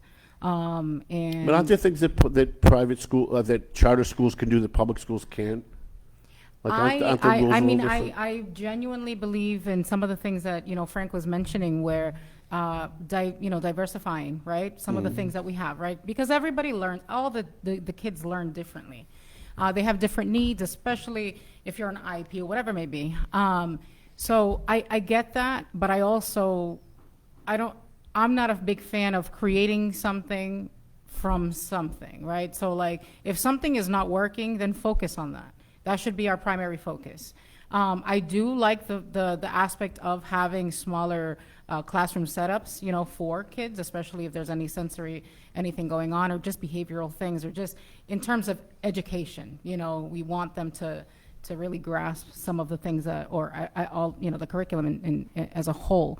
But I feel like we're robbing Peter to pay Paul. I think that we need to just hold our schools accountable and make sure that we have really good public schools in our community. And I'm going to give you Jim? more time on the rest of the questions, too, because I know you got shortchanged on a few others. Jim, you look like you were really interested in getting in on this. Yeah, because, just at the 30,000-foot view, right? Methuen's underlying problem is population, right? I've watched this town go from 30,000 residents to 60, okay? So it just, just a little off the grid, our elderly housing's at mass capacity with a 10-year waiting list, right? So our school system is at max capacity. So whether you're talking about a charter school to alleviate some of that burden, or bringing in a separate entity for special education in general, because right now we have to send a percentage, I'm sure Ryan knows the numbers better than I do, to other communities, and we have to fund that. Like, we send 8 kids out of Methuen up to Merrimack, Massachusetts, to educate them in a special needs way. So is the charter school a good idea? Probably. Any additional education is a good idea, but where's the money coming from? Yeah, like Wanda said, you steal from Peter to pay Paul, you take the Chapter 70 funding, and you divert it, but that just means that more money for the school system, because you're still going to make it up, comes from the tax levy. But do you have to make it up? Because when you're giving that money to a charter school, you're giving there are Methuen kids going to that charter school that you're no longer educating. No, so but if you take So, the chapter shouldn't the 70, phone follow the student? if you take the Frank Surilllo, and let me clarify something. Go ahead, Frank. The city's not sending that money. The state's going to be doing that. No, so but the you state have to is make going to. up.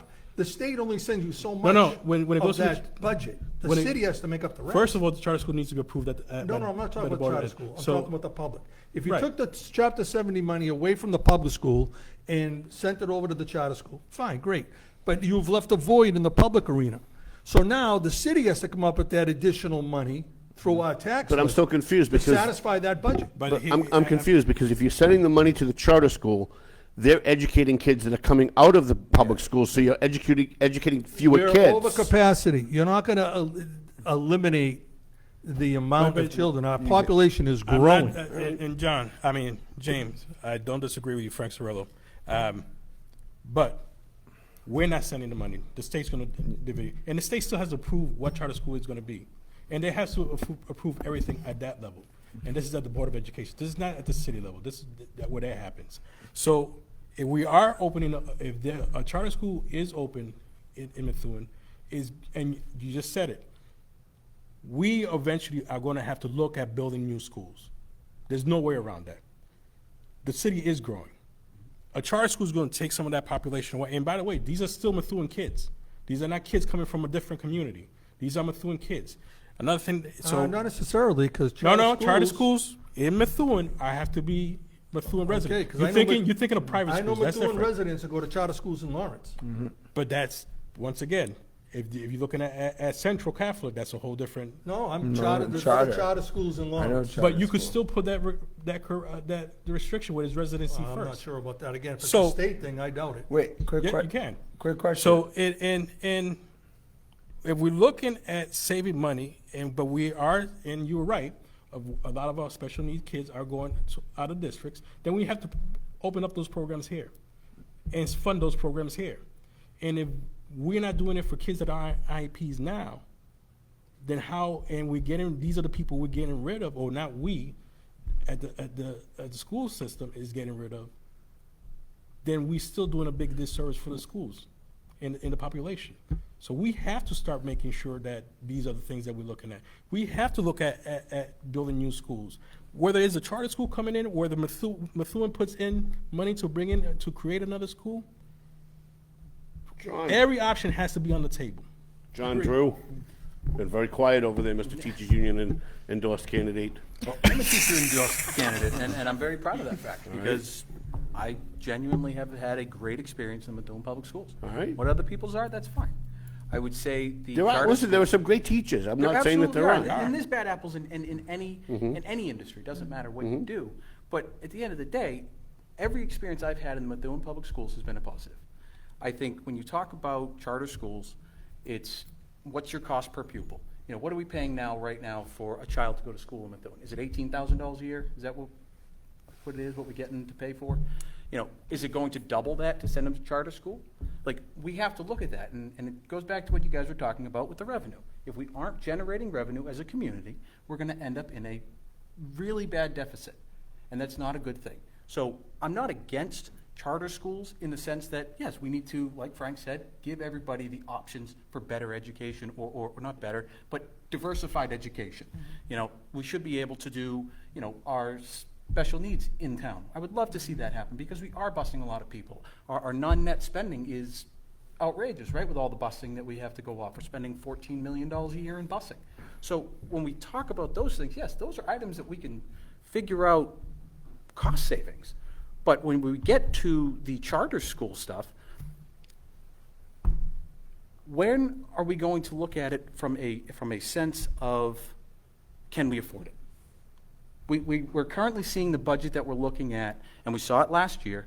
We didn't have the money to fully fund everything until it came in at the very end, at the 11th hour. The money came in, and we're going to be able to do it, and we still lost 12 positions. I'm not a candidate, but just to inject some sanity into this, when you take Chapter 70 money from the public schools and give it to a charter school, it's per pupil. That money is allocated per kid that's coming out of, say, the high school, going into a charter school. so that money follows the student. Yeah. Mm-hmm. So Yes. you don't have to make anything up. No. They're not losing anything because that money is still going to educate that kid just in a different building. Yeah. But John, that's a Band-Aid. The population is growing. You're only gonna keep getting more kids. There's no ifs, But if they're ands, getting or a buts better- about it. But All then right, you okay. get more, you'll get more per pupil the following year. So like if you lose 10 kids, and I'm pretty sure it's October when that, When I- the cutoff, yeah, the cutoff is. October. But then, so if you lose those 10 kids, but then you gain kids like throughout the year, yes, you're not really getting the per pupil until that following October. So you can make it up. Like Tom is correct. If you lose that person, and if the kid leaves during the year, you still have his money until the end of till the next year. Physical year. We're past the 90-minute mark. We can go another 15 minutes if you want, or we can do closing statements. Now we haven't talked about public safety. There's a couple of other things that we haven't talked about. I'm going to leave it to you guys. You can do it as a vote. You can do it however, talk amongst yourselves. I want to thank, while you guys are thinking about that, our sponsors. I'll leave it up to Wanda. Kristen Maxwell, school committee member and candidate for re-election November 4th. Patricia Valley, the West City Council candidate. She's actually an incumbent, and she is on the ballot again November 4th. Jana Santos, candidate for Central District Councilor in Methuen. Jana Zanni Pesce, at-large city councilor running for re-election. Methuen Business Alliance and the New England Training Center, which you can go to if you want to get a gun permit, you want to go and get your gun training. And a shout out to our buddy EIS. Thank you to my buddy Joe. Intern girl with the John Drew intern girl cam with Nick Maxwell in the production booth. Do you like the production booth better than being in here with me? I do. You like it better? Yeah, I do, because I can't. Because you're away from me. Is that what it is? Yeah, I think so. That makes me sad. It's all right. We're taking turns. I'm very sad by that. everyone Are you guys okay with staying 15 more minutes if that's what our guests have decided? You okay? Yep. Nick says okay, and he's the boss. So what have you guys decided? 15 more minutes, or do we wrap it up? Yeah, public safety. All right, everybody says open go to with it. public safety. So Methuen has had a lot of controversy surrounding public safety. It seems like over the last 2 years that has died down. Things have gotten a little bit better. But crime has certainly gone up. Crime has gone up pretty much everywhere in the valley, especially the murder rate has gone up, at least from the last numbers I looked at. What do you guys think about public safety in Methuen, how it's being handled? Police department, fire department, is there anything that you'd like to do different? And I wrote in my editorial this month, about how we have creeping fascism here at the local level. Everybody wants to run around talking about Donald Trump being a Nazi, but nobody seems to care about the fact that right next door we have Lawrence, whose police scanner has gone dark while they're putting HD cameras in people's neighborhoods that are so high def that you can zoom into someone's living room and read their mail on their coffee table, and that's actually That's the fact. truth. Yeah. That's the truth. I actually watched them do it one day. So I want to know what you guys think about in general about the police fire department, how it's being handled now, and what you think about, at the local level, police departments going dark and taking away secret police. We hear about secret police when it comes to ICE, but right here in Lawrence, right, like next door in Lawrence, we've got actual secret police. You can't even listen to the scanner to find out if that shot you heard was a firecracker or an actual gun. Thoughts? Jim Sarcione. Yes, Jim Sarcione. I am a 100% advocate of a safe community, a police department, and any law enforcement agency that wants to participate in reducing or eliminating crime in Methuen, Merrimack Valley, etc. Again, the population issue will always come to the forefront. Our fire department and police department are at max capacity levels. Can't grow them in the state that they're in right now. So this is going to be an ongoing problem over the next couple of years. But I'm a 100% advocate of our police department, our first responders, fire department, and support them 100%. Is there anything they could be doing better? Well, we can always do better. We can all do better, right? None of us are perfect. So, again, statistics do tell us where those areas that need attention. I'm not familiar with them at this time, But clearly, I'm sure the powers to be are looking at him all the time. Anybody else? Ryan Dizoglio. Look at me when you talk to me, Ryan. So I'm a big advocate for our first responders. Chief McNamara and I have a great relationship when it came to keeping our schools safe. When Chief McNamara asked me for supporting of that, I always said yes, because our schools need safety, but also our public needs safety. So, but we also have dire need of infrastructure. The Quinn building is obsolete. Our fire stations are obsolete. And we need to really think about that moving forward. Also, one thing I love that the council did this past year was give pre-screenings, testing for our first responders. I'm hoping that we can possibly get that for the police department, because if we can detect cancer for our first responders before it gets worse for them, or even before it gets to the point that it's not curable, we should be doing that. They protect us every day. They give us what we need to feel safe in the community. That's one thing we should return the favor to. And also make sure that they are getting the proper equipment to do their jobs, and live in the buildings so they can have the pride too. When they're living in an old fire station that was used for buggies and horses, and you can't even put a ladder truck in it because it'll fall through the floor. It's time we need to start thinking about those things. And I could say a lot more about those first responders, because I grew up with a lot of them. A lot of them are my friends' parents that served as a first responder. So I take those people very seriously to me, because not just I know them, but they also protect our community. Anybody else? Jana? Thanks. I have always been, I will always be a huge advocate for our first responders, our fire, our police. I think in Methuen we have some of the strongest departments in those areas. It's one of those things that you don't really think about until you need them. And I really have so much respect for the men and women in those departments. They do an incredible, incredible job. I will always keep them outfitted in what they need to continue to maintain safety within the community. Having said that, no one's touched upon the second part of your question. I keep waiting. I think it's a slippery slope. When you first said that, you know, and I did read the editorial, we're obviously not there yet in Methuen. We don't. No, but we you do could have be. cameras. You're one police chief away. So just hear me out. We started body cameras. Let's say, right? The police all show up. They have body cameras. I think that was probably, I don't know if anybody remembers. I'd say maybe 5, 6, 7 years ago. I could be wrong. As an attorney, I love cameras, right? Because you've got he said, she said, and then it's like, hey, look at the video. Now, where does that become a slippery slope? When you start with cameras, like you said, In neighborhoods. these high-def neighborhoods, I think we have to be very careful about that. Methuen did implement cameras around the city for safety reasons, particularly in intersections.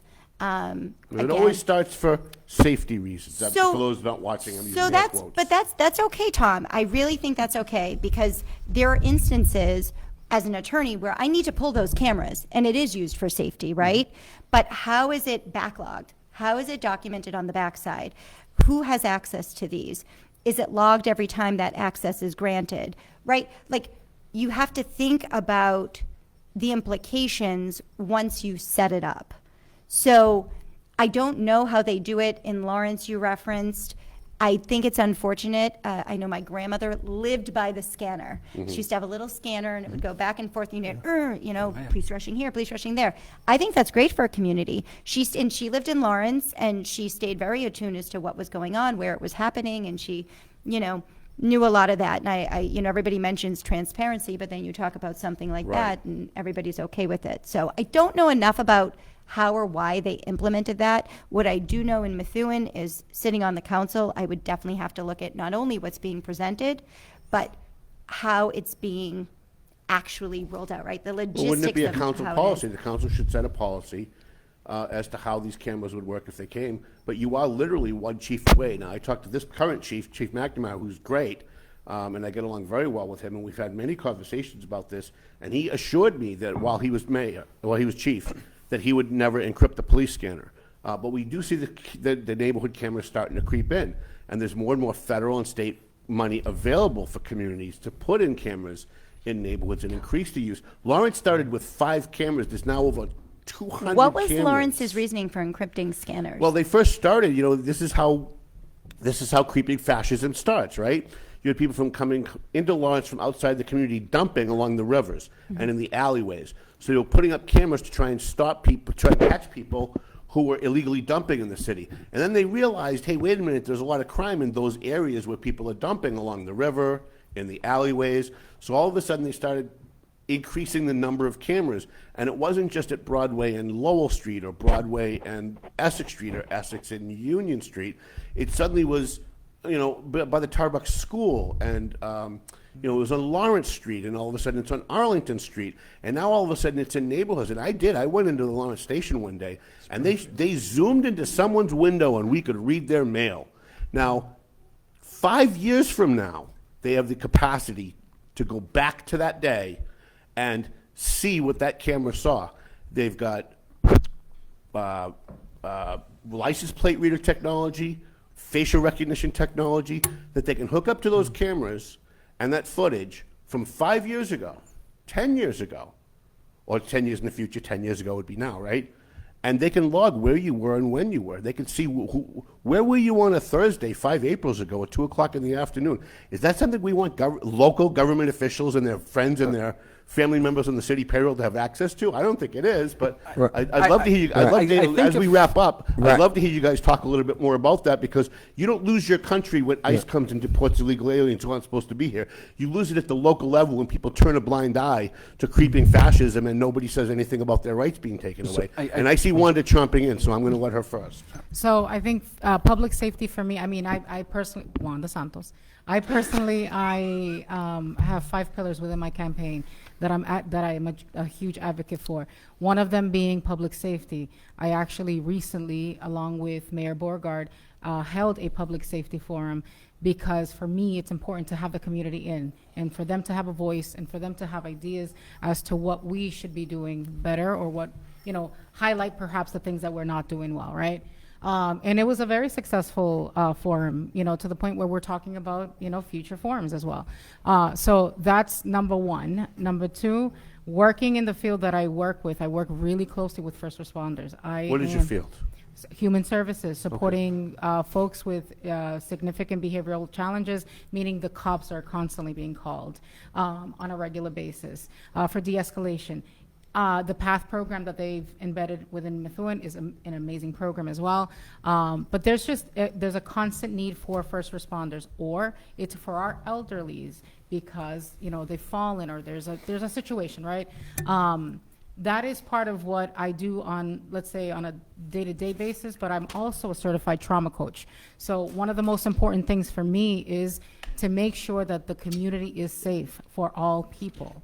And I think that it's really important for us to really highlight some of the things that are not necessarily, we're not necessarily paying attention to.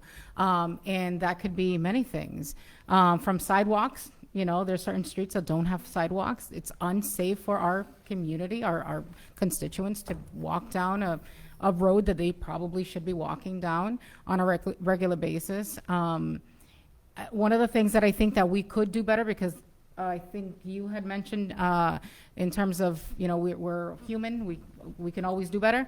I think that our first responders should be more involved in more statewide level type of, forums and trainings and things like that, because with collaboration, you learn more. You see what other communities are doing, and perhaps we're learning and having takeaways from that. I'm very involved with, certain groups in terms of recidivism as well, statewide, some of which, Paul Tucker, our DA, is involved in, and I always see other communities involved in those tables, but not Methuen. So I would love to see something like that, where they're a little bit more involved. They do amazing work. I love our first responders in our community, but I would love to see their presence a little bit more on the outside of Methuen. Encrypting police scanners, that's something that There's no need for it. It's as simple as that for me. I don't totally, I don't disagree. I disagree that there is reason, John Drew, Pull your sorry. mic in a little bit closer. Sorry. I disagree that there's not a reason for it. Because sometimes when they're in neighborhoods and they're going in and they're doing something, you have to encrypt it to protect the officer. Right? At the end of the day, we want them going home to their families just like all of us. We all want to go home to our families and be safe at the end of every day. You know, when we talk about encryption and we talk about cameras and all this stuff, at the end of the day, we all carry one of these around. We all carry a GPS with us everywhere we go. Constantly. Everybody watching this on Facebook, they're taking the information from you, they're keeping your cookies, they're doing that stuff, they're tracking you that way. You know, all these different types of things when we talk about what you're saying, I don't think encryption of the radios is a good thing. I think we have to, when it's done, when that work is done as a police officer, you should have all of those transcripts put out there. We need to have that all out there. If we're going to put cameras in communities, in neighborhoods, we need to pass an ordinance with it that says we can't keep data longer than 90 days, 180 days, whatever that benchmark may be. And if there's a crime, obviously, and I think Ms. Pesce can say when you're a lawyer, you like the cameras, you can hold on to that data if there's a crime that's been committed in that area a little bit longer to get through the process. But we have to do it thoughtfully. We have to do it openly with the community involved. People have to know what's happening. And I'm all for doing that. You know, our police and fire right now are stretched to the max. They're doing more calls right now than they've ever done before. So at the end of the day, I'm worried about their safety. I'm worried about them going home. So if they have a camera on them to protect them, make sure that something wrong doesn't happen to them, then we have to figure out how to make sure that PPE is in place for those people to go home safely every night. Same thing with our fire. We have to make sure that their PPE is up to snuff. You know, we talked about a fire truck, you know, falling through the floor at the central station because we can't fit it. We do need new buildings. But when we talk about all of it, this new technology, the new cameras coming in, we don't want cameras staring in our windows. I don't think anybody does. But when we talk about all of it, we have to talk about how we're going to pay for it. We have to figure that out as a community because if we don't, we keep kicking this can, we're going to be in a very, very bad spot 3-4 years from now. You're going to wake up and you're going to be Lawrence and no one's going to know how it happened as far as the scanners and the... anybody else want in on this? I don't know if everybody had a shot. Yeah, Ryan. So the second Ryan Dizoglio. Ryan Dizoglio. The second part of it. You're not looking at me, Ryan. Okay. I'm sorry. You know, it never gets old. Go ahead. Well, to go off with your editorial, I totally agree. The fact that cameras could be seen into windows, you don't know who's manning that too. That's one thing that scares me because you don't know what their intentions are in that development. But like I said, like everybody else said, cameras could be very positive, effective when it like crime. Also, you don't know when an officer's responding to something. If there's a camera, someone watching it to direct that officer to safety, that's the positive. But there are negatives to that. And like everybody else has said, the community should know, one, who's in charge of these cameras, who's watching them, who's doing that. Also, what John said, we should be putting ordinances on how long you can hold that information. And if there is a crime committed, it could be longer, maybe, because you probably, if you do make an arrest, you're looking at it probably a year or two for evidence, stuff like that. Could be 10 years. Yeah. Depending on the Yeah, depending on the crime. So like, but also the state also should be setting up as municipalities too, like our guidances of handling those cameras. They're giving out money, but I don't, and Tom, you could tell me the same thing. They're not really setting up guidances where to set these cameras up. And basically cities could set them up wherever they want. Sure. And who's in control of setting up those cameras? Who's Well, determining? not only that, who has access to it a year from now? Yeah. 3 years from now? 5 years from but now? also who's determining, well, this neighborhood deserves like 5-6 cameras. Well, should the public know they're in a crime? Well, the statistics, but shouldn't the neighbors know? Are they asking the community? There's so many factors. They're basing it off of crime, but also shouldn't the people in that neighborhood have a say too in some degree? Like, hey, I don't really want a camera near my window. Can, you know, like what I mean? That's just my opinion of it. But yeah, that's So, where I was. I would say when you talk about like traffic John cameras, Drew. John Drew, sorry. John Drew. Sorry, I'm done. John Drew, when you talk about like traffic cameras, we can put, they just passed, or they're passing an ordinance at the state Yes. level about traffic cameras. Traffic cameras, I think you can put in one for every 5,000 residents you have in the city. So we could put in 10. I would rather have a police officer solving a crime, protecting somebody walking home at night, doing those things, rather than policing somebody going 60 in a school zone. You know, if we can ticket them that way, I'm all for that. But we need to make sure that their placement is done thoughtfully so that people aren't having their privacy intruded on. You know, again, it goes back to what we've been talking about. Law enforcement from afar? Well, they do it now. They do it all cameras over the now. highway. They use cameras now. When you pass through Well, so you're a talking about toll the line. cameras. You're talking about the cameras like catching they- somebody they going don't through a red enforce light the and law. sending a Well, ticket. yeah, if you're speeding through a certain I zone, see. things like that. And they're allowing those, or they're coming to allow That's those in the interesting. next budget. They Jim, you don't- seem not to like They that don't idea. enforce laws with that data, though. No, but you No, can no. enforce the speeding through a certain district, and I would rather see a speed camera put in You in want front that? of the. You want to be going 5 miles over the speed limit and then get a ticket in the mail? Oh, If Joe, it's in we a, saw if you it's on in the a camera? school zone, if it's in a school zone and it protects a Well, kid from getting hit, absolutely I do. Don't keep House growing Street. the House Street, I comments can here. tell you, House Street, Awful. I live off House Street, Yeah. and people blow through the House Street, Washington Street, Oh, you know, speeding's a problem like everywhere. constantly. I live on Merrimack Street. I So, don't disagree with you. when you but put that in place, yeah, maybe there's a grace in there, five There's gotta- miles an hour, One whatever work it off is. the other. I can attest to both of those streets. Yeah, right. So But it's, when you, there's got to when be you a think about limit it. to government control, you know? I'm just not a big government guy, so. I don't think the government needs control, and we absolutely have to, you know, tread lightly on what we're doing. Yeah, But you have to definitely. look at the ordinances You that give 'em a you're going to little- put you in give 'em an place to inch, they're protect gonna that. take a mile. So, Frank Surilllo, Frank Surilllo, why don't you join the conversation? join the conversation. I mean, I think We're finally getting some spirited discussion at the end of the debate here. I think we've had spirited discussions all through. Great spirit here. We've got spirit, yes, we do. One, council I'm on, we've been very good at making sure that we're taking care of our public first responders. You With all that- agree, you all like the police chief, the fire chief, everybody's happy with the head of I'm- leadership? All right, Genuinely, sorry. These are they're the, good in people. Methuen, these are the only two I've worked with. Sheen, he retired before we actually got to work together. Toto and I have gotten to know him better, work with him. McNamara, I've known him from when he worked in Lawrence. So I have a great working relationship with both chiefs. Now, when we're talking about funding for news stations and everything else, these are things we have to look at and how we're going to bring that to the table. Cameras, there are states that use them for speeding tickets, eating red lights. I remember going through New York and I ate a red light. Didn't realize it turned red before I was going through it, and I got the ticket at home. So those work in other states. It could work here. Cameras are not a deterrent for crime. No. So we already know that. Locks And- keep honest people honest. Correct. But if we are looking at putting cameras, and we have to look at which neighborhoods they're being put in.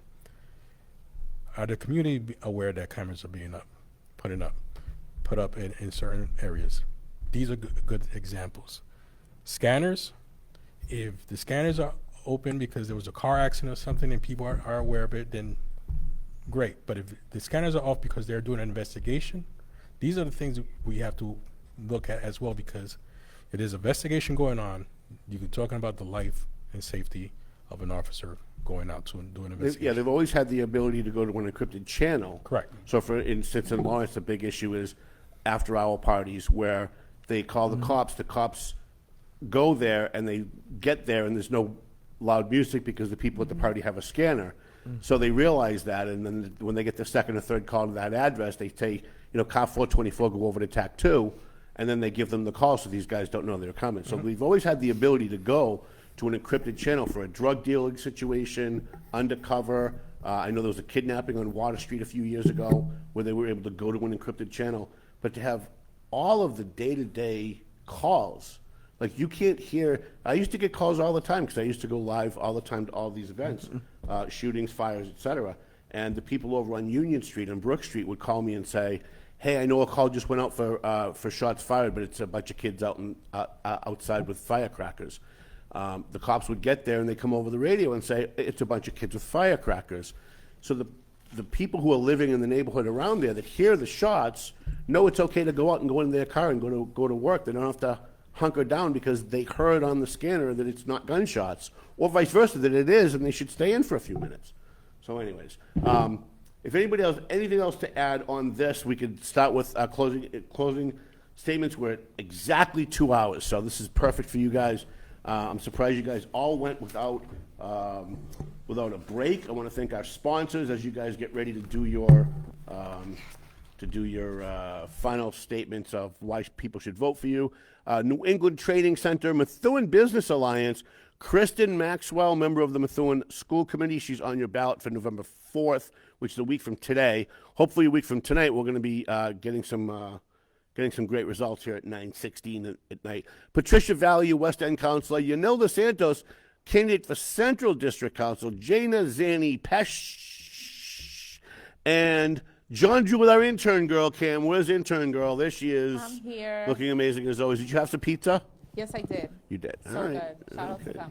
Is there any left? Do I get to bring any home or? Oh, I thought I was bringing the rest home. Oh, you can have it if you Thank want. you. You can have it. She made a bundle today. All the money went to her from the sponsors. So we had to do something because she works for free every other time. So we had to help her out. So I don't know how you guys want to do this. I don't know who wants to go first, who wants to go last.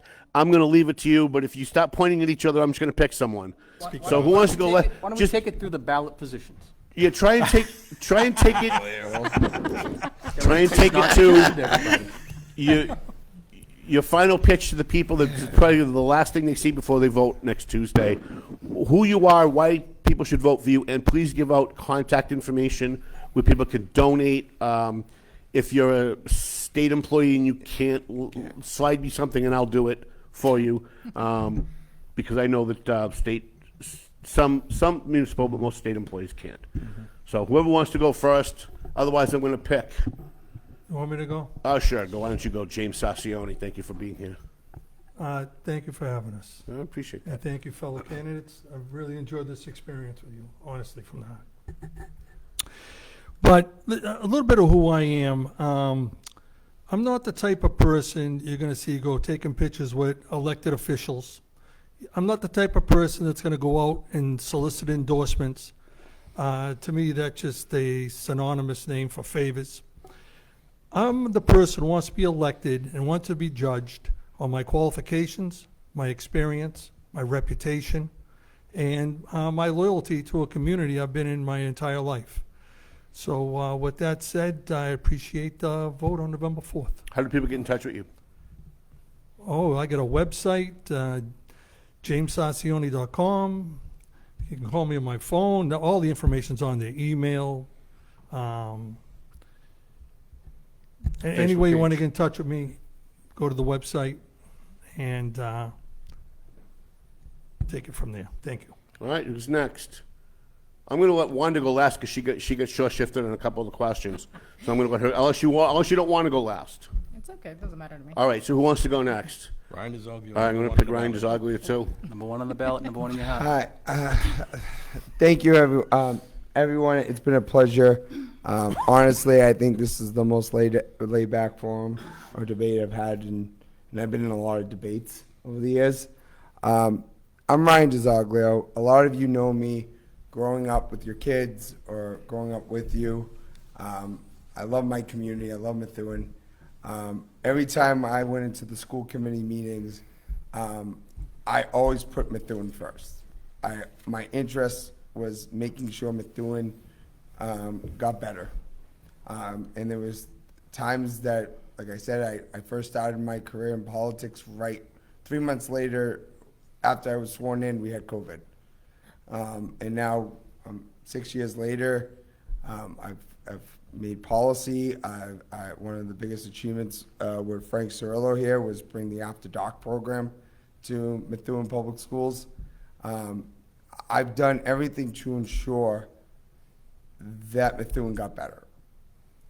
And as your city councilor, I will continue to have that message because I want Methuen to continue to thrive as a community. I call it my home. I want to live here until my final days, like a lot of people that have grown up here. We couldn't see ourselves anywhere else.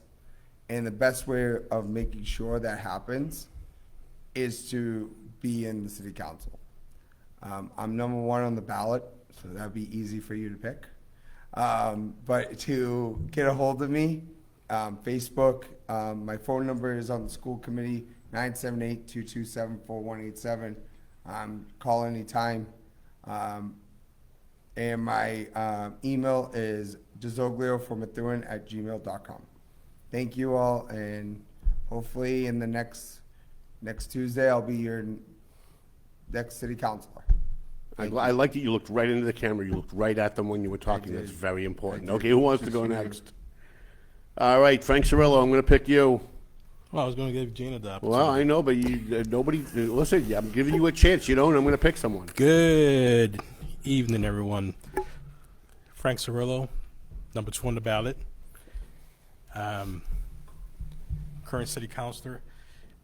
And one of the biggest things looking forward to continue doing is continue working to bring economic growth to the city, as well as making sure we're protecting our historical sites, as well as school funding and making sure that our schools are properly funded to ensure a better future for our kids and our communities, as well as looking at development that's going to bring and keep our young people in the city.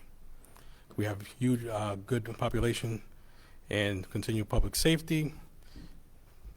My contact information is voteforsurilllo@gmail.com. Spell Surilllo for everyone. Surillo. Okay, who's next? Jana Pesce. I'll go. No worries. All right, Unless John. Jana wants to go. Do you want to? You can go, John. Okay. All right. Well, thank you, Tom. John Drew, thank you for sponsoring our intern girl Cam. I think she really I was just enjoyed about to it. thank intern girl. She got to I keep hope the she money, likes so it. she really There did you go. enjoy She- it. She likes it up there. Thank you. There you go. She's done a great job with it.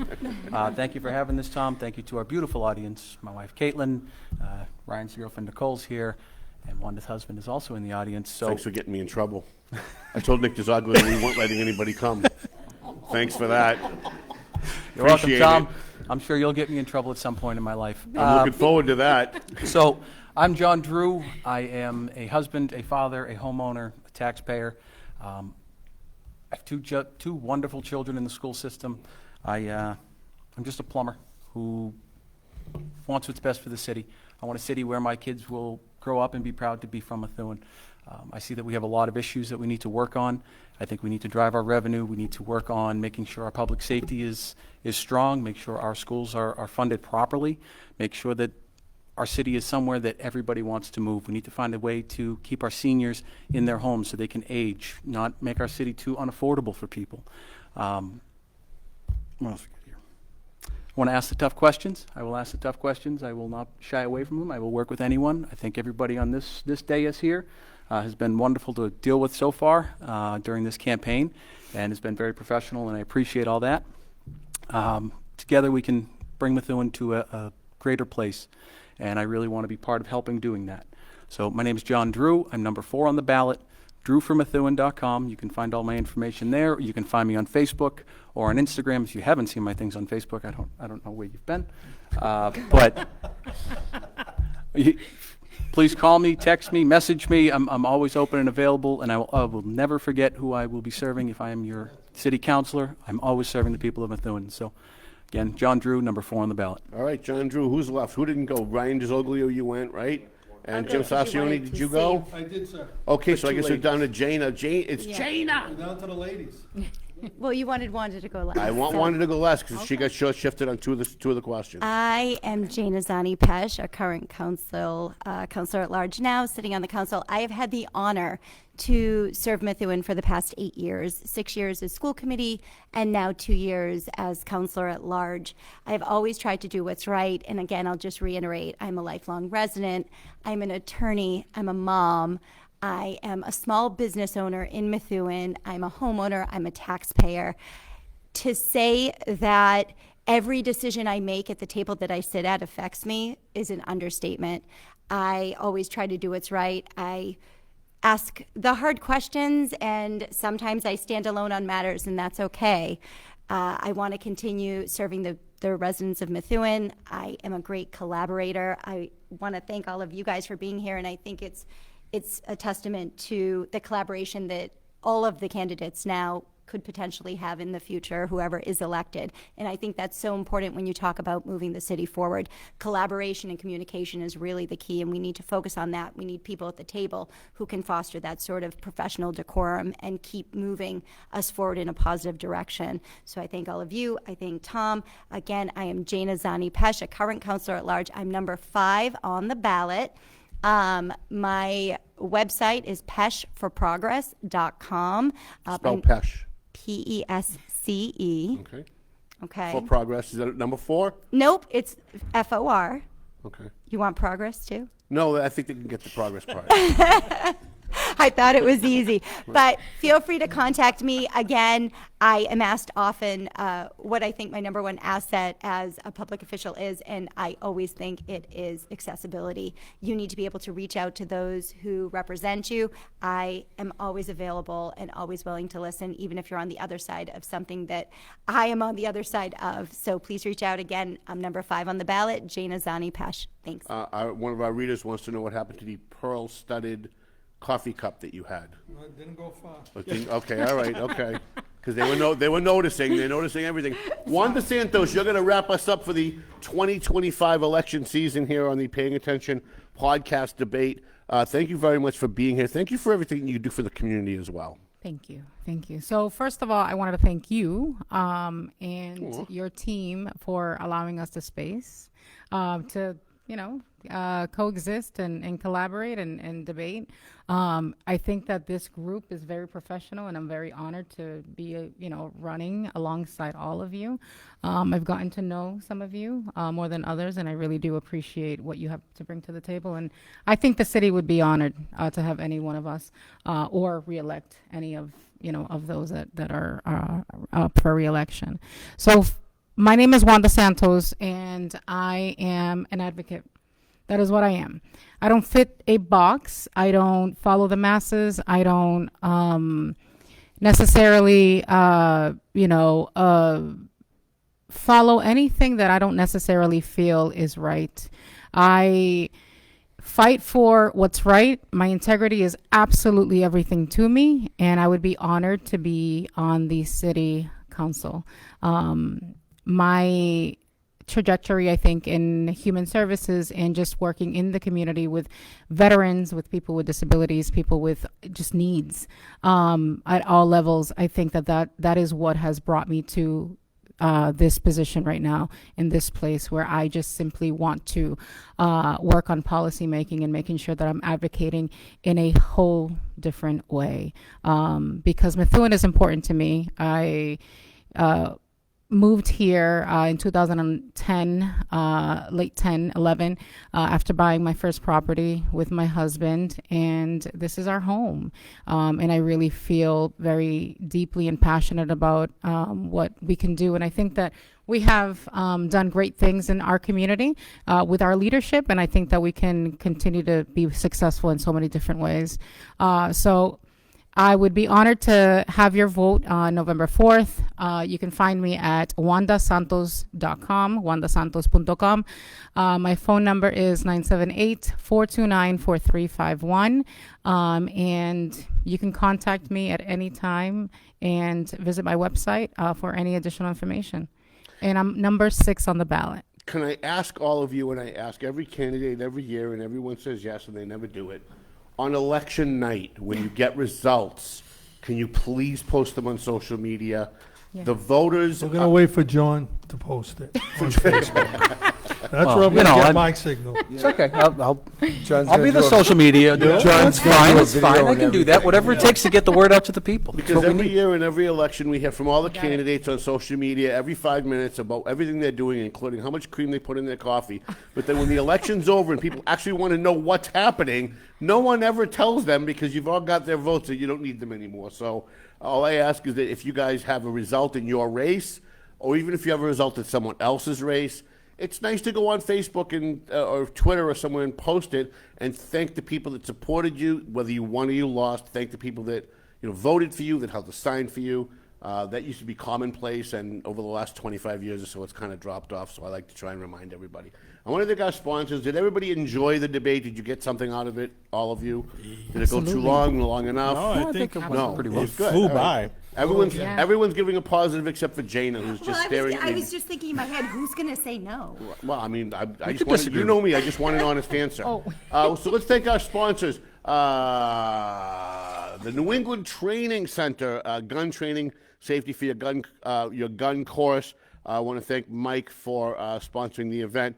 Jana Zanni Pesce, not Pescerino. Wanda Santos, I'm sorry, she's running at large. Wanda Santos, candidate for the Central District Council in Methuen. Patricia Valley, your West End councilor, running for re-election. She's got a very tough race. So Patricia Valley, please keep her in mind, West End District Council. Kristen Maxwell on the Methuen School Committee. I know she's not around today, but she did call this morning and said she wanted to sponsor in, and she wishes everybody here good luck on Election Day as well. I know she's friends with all of you, and I know she gets along with everyone here. And, of course, John Drew, who's sponsoring the intern girl. Cam, where's intern girl with Nick Maxwell? Number two. Super producer. You're number 2? Yeah, number 2. We're all number 2, right? What did you guys think? Good? Yeah, you guys did a great job. Thank you. Now, you're a Methuen resident. Did you learn something? Have you decided who else you're going to vote for? I have. You made a have? decision, yeah. All right, I don't want you to say it now. We're going to say it on Thursday's show. Thursday, we're going to have Methuen Mayor DJ Beauregard. And, you know, he's going to come in with Juan Manny Gonzalez, our good friend from Lawrence, who's running for mayor. We would have Lawrence Mayor Brian DePena on, but he does not want to come on. So, which is kind of weird because we scheduled the last debate because he asked for it. So that's going to be on Thursday at 2 o'clock. I want to thank everybody. You can roll up Mel. And again, I want to thank all of our sponsors. There it is. I can't end the show without Mel. I got stuck one day where I just sat here for 4 hours and kept talking because I couldn't end it without the music.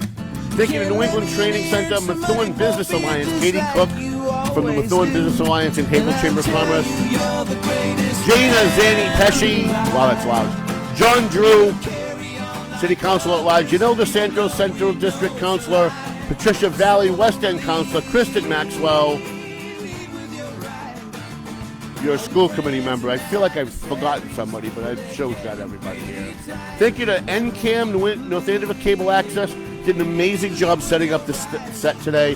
Thanks to Nick Maxwell and Brian Fraser and Bill and intern girl, Carlotta Castillo. Where are you, intern girl? She already left. She went home. She stole the pizza. Hello? Huh? Oh, there she is. Sorry, I said. Melvin Taylor says you got to go home, so go home already. Stay for pictures.